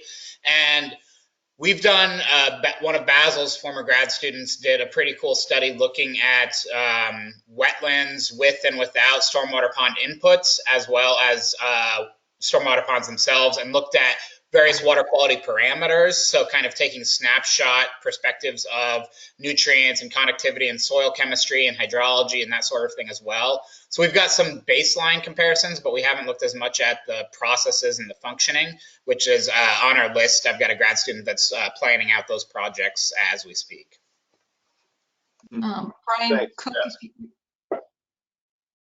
Brian Cook, if you want to unmute yourself. Yeah, hey, yeah, I mean, this is a topic that's really near and dear to my heart. I'm landscape architect, urban designer down here in Tampa, and also at USF. I think I met Eben before. Yeah, I recognize you. Yeah, we had the Soil state meeting. Yep. Good. Yeah, but I think one thing to consider maybe is, I don't know, it seems like there's a lot of focus on the plants themselves, and I think the plants and even their aesthetic and their functionality is maybe more connected to the kind of ground plane design in terms of its steepness, shallowness, and the overall functionality of the system, like the pond as an ecosystem, kind of going back to like Eugene Odom stuff from the 50s, that it's not this one item, it's the whole thing. So you have, I think, I have this question because I've talked with SwiftMud about the littoral shelves and the addition of nitrogen through plantings. And to me, it seems like it's more like a missing component of the system, like the saprotrophic elements that are like at the bottom of the pond that are supposed to be dissolving and eating all of those things. And that without those, then the plants are just this thing you're sticking on the edge. They're dying and then adding problems. It's kind of like, like a pool and throwing something into it. Like if you have leaf drop in there, it's just gonna make your pool dirty. But a pool is much different than a pond or like an ecosystem, which is supposed to have all this life and functionality. So that's kind of maybe just a big comment, but I think maybe the question would be, how can you move this into a study of looking at like those other components, like the bottom feeders that are supposed to be eating the dissolved or the detritus from the plantings. Brian, that's a great comment, and that's something I'm very interested in. We did just publish a paper in Urban Ecosystems looking at how the vegetation structure affects the composition of the macroinvertebrate communities. That was Lindsay Reisinger was a co-lead author on that, and I think that it certainly shows that it affects it. But you're right. How do we make these things? And I'm, as a biodiversity interest in biodiversity, I love that idea. Like how, you know, I didn't show the slide, but I mean, there's some ponds we go and we see fish communities in them. We see all the diversity, and in suburban landscapes, these ponds actually have as much biodiversity in the macroinvertebrate community as natural ponds. So that's something that we have to really understand the mechanisms of that with regard to their functions, their intended function of nutrients. I wholeheartedly agree. We enter this with plantings because it's something that we can address with our stakeholders to a certain degree. Yeah, it's difficult though, because if the planting part fails, then it's like the baby goes out with the bathwater, you know? Like if they're not aesthetic, then this kind of position against the whole idea of an ecosystem pond. The other thing I want to add, because I just got done with a professional project, is 160 acres down in Manatee County, and you know, working with the civil engineer, the concept of maximizing fill is the #1 thing that we are wrestling with and that we had to argue with. And then ultimately the developer walked away from the project because they couldn't make all the balance sheets work, because we were pushing for, and it was multiple reasons, but the big thing is this aspect of fill. And by maximizing the excavation of fill, the steeps get slope, or the slopes get steep, and then you end up with this kind of eroded, non-functioning shoreline. And then you also end up with the center being too deep to bring any sunlight or oxygen down to the depths. So you end up with a dead pool, and we're saying it traps nitrogen and phosphorus, but it's not doing anything else. Like that's its only function, and that's like 100th of the functionality of a pond. So I think what we're allowing people to do with excavation and development and how it affects their bottom line, and maybe it needs to affect their bottom line more, but that's like a huge aspect of this, is the starting point of the shape that we're getting out of development criteria. Brian, just really quick, Maya, I just want to point out, I fully agree with your comments, and we're actually working with a fairly large landscape architecture firm and a land trust that manages a stormwater pond, and we're trying to redesign, recontour the pond and take into account all of the different aspects of the hydrology and diverse flow paths and diverse depths and things like that to really maximize the overall ecosystem functioning. And so I'm really glad to hear you also are considering that and keeping that in mind, because I think we're trying to do this one example project and then hopefully get FDOT and DEP on board and see the potential for this as a more holistic approach rather than just a big hole in the ground. Yeah, thanks, AJ. I was going to chime in and say the exact same thing. So yeah, we agree. Yeah. I could go on and on, but I'll cut myself off. We should connect and talk a little more. That would be great. Yeah, definitely. Yeah. All right, we got a quick question from Doug Robeson about whether or not you've evaluated the nutrient removal efficiencies of the design standards from the water management districts and FDEP. Evan? No, we haven't yet. Essentially, the studies that have been done are looking at ponds that are very similar to those types of designs. They have not been necessarily in those FDOT ponds for those designs. And then John McGee also just wants you to know that he's done quite a bit of work with Anthony Betts in South Florida, who's now at the South Florida Water Management District, and just kind of confirming that the results weren't so great after 3 years. But he's interested and glad that you guys are looking into some of this stuff. Let's see. Brant Henningsen would like to recommend that plant recommendations include stormwater ponds that are tidally influenced, so not just solely freshwater ponds, because we do have a number of these stormwater ponds that are intermittently influenced by tides. Quick question there, clarification, and Brant, if you can kind of maybe respond in the chat or speak up. Is your point just the water level fluctuation, or do they actually, are many of these getting brackish water coming into them? They're getting brackish water. Some of these are set that we get really high spring tides or a storm surge. It overflows the control structure, goes into the pond, which means you're going to have a different plant species richness than you would in strictly a freshwater pond. So it's a different system, and it just, it deserves some additional attention. And I just sent a second question.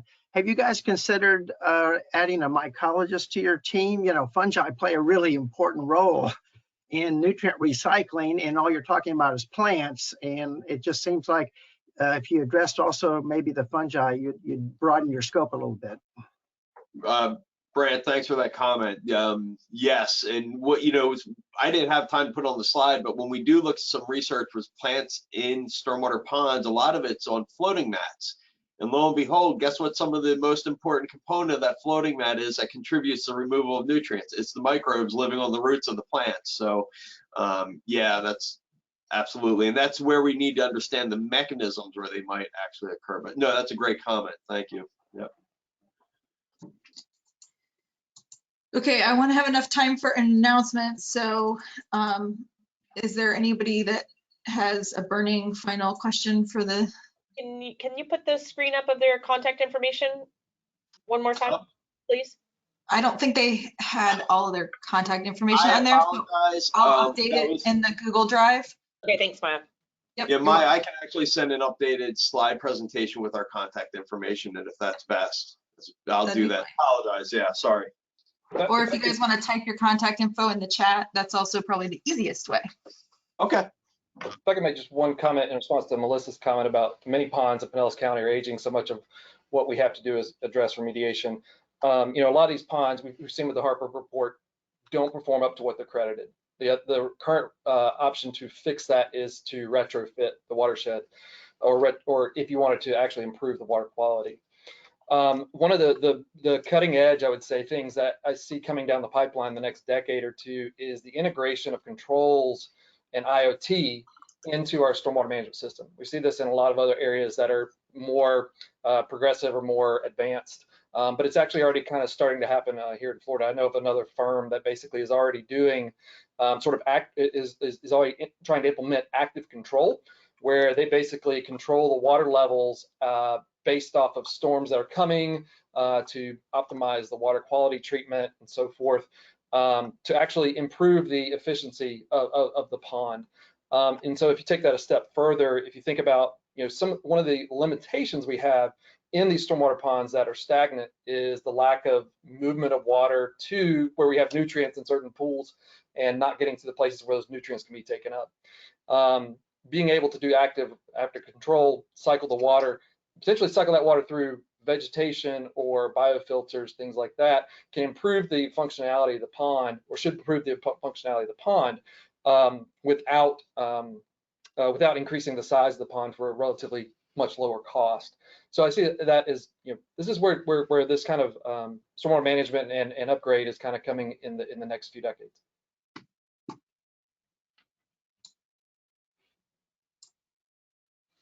I just want to thank you all for your time. That was very generous time amount, so thank you, and great comments. Appreciate it. All right, good deal. Well, thank you all for that conversation. We appreciate it. I do have a couple announcements before we let everybody go. The first is I think Chris had to hop off early, and Ryan's having some audio background noise issues, so I'm going to make their announcements for them. I went ahead and updated the meeting agenda just so you could have Chris's email, but NOAA has completed compiling a list of hydrologic restoration projects throughout the Tampa Bay watershed that are expected to benefit fisheries. And so if you have any last minute ideas, they're doing a last call for projects. They're due to NOAA by February 12th. So you can email Chris directly with those ideas. And then Ryan wanted me to give you all a heads up that he's teaching his science and policy course again at USF this spring semester. And it's very possible that he'll have students that are reaching out to folks within this community for interviews and potentially participation in one of his courses. So he just wanted to give you that heads up that you might expect that kind of outreach. And then I wanted to let everybody know that the request for proposals for the 2021 TBRF is out with the new conservation priorities for this year. So the link is on the agenda for that. If you didn't get the email, please take a look, share that information widely with someone that you think might have a promising proposal, and feel free to hit me up with any questions or anything like that. My job is to help everybody make the most competitive proposals possible, and so send them my way. Are there any other announcements? My quick announcement, the Open Science Subcommittee is having their quarterly meeting February 2nd. That's Tuesday next week. We have Robin Spidell from the district who's going to be talking about some of their work developing dashboards for spring monitoring from continuous data. So I know many of you are on that subcommittee, so you are likely getting those emails already, but also if you're not on that committee and you'd like to be, please drop me a line.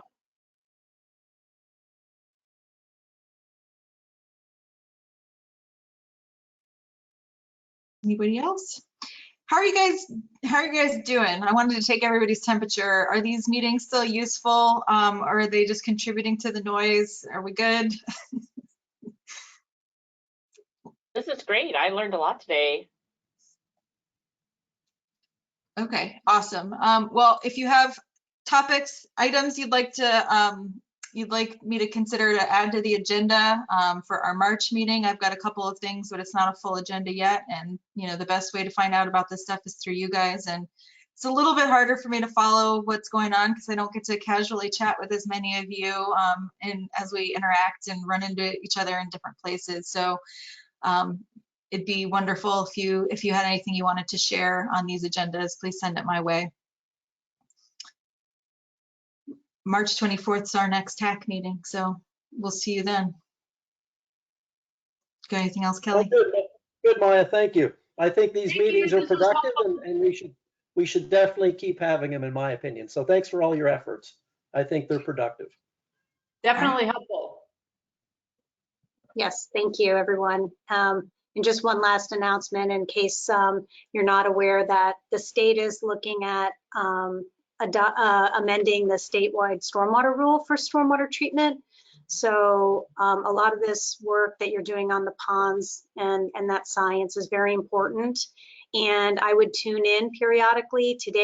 This afternoon is actually the second meeting of the TAC, and we're going to be reviewing the work that Dr. Harper did back in 2010 and with regard to the actual what he found from a performance perspective and actually measuring in and out. And so obviously the Red Tide Task Force recommendations last year were that stormwater treatment needs to be at a higher level.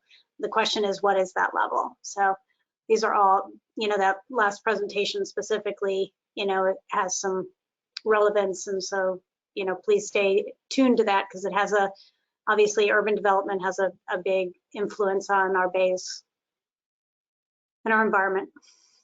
So is that the next meeting? Will that be presented? Is that being presented at the next meeting? Dr.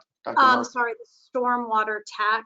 Stormwater TAC. If you go to just search for FDEP Stormwater Rule Technical Advisory Committee. Okay. Go to that website. The actual second webinar is this afternoon starting at 1. All right, great. Thank you. Thank you. And Kelly, you'll keep us up to date on all of that as well. And if you aren't following also, there's also the SLIP, the sea level rise rulemaking that's open for public comment right now. And the DEP is explicitly looking for feedback on which sea level rise scenarios we ought to consider throughout the state. And so right now they have the full suite of 6 curves, which for those of you who are doing sea level rise planning work in the Tampa Bay area, we only recommend 3 of the 6 curves that are included in the National Climate Assessment. And there are reasons why folks might want to narrow it down even further from the 3 curves. But if I'm going to send out a TAC update blast probably next week with some of that information in there. But if you wanted to reach out to me directly, I would be happy to talk to you about that as well. Okay. I just posted a link to that TAC in the chat. Thank you, Brent. Okay, thanks everybody. Thank you very much.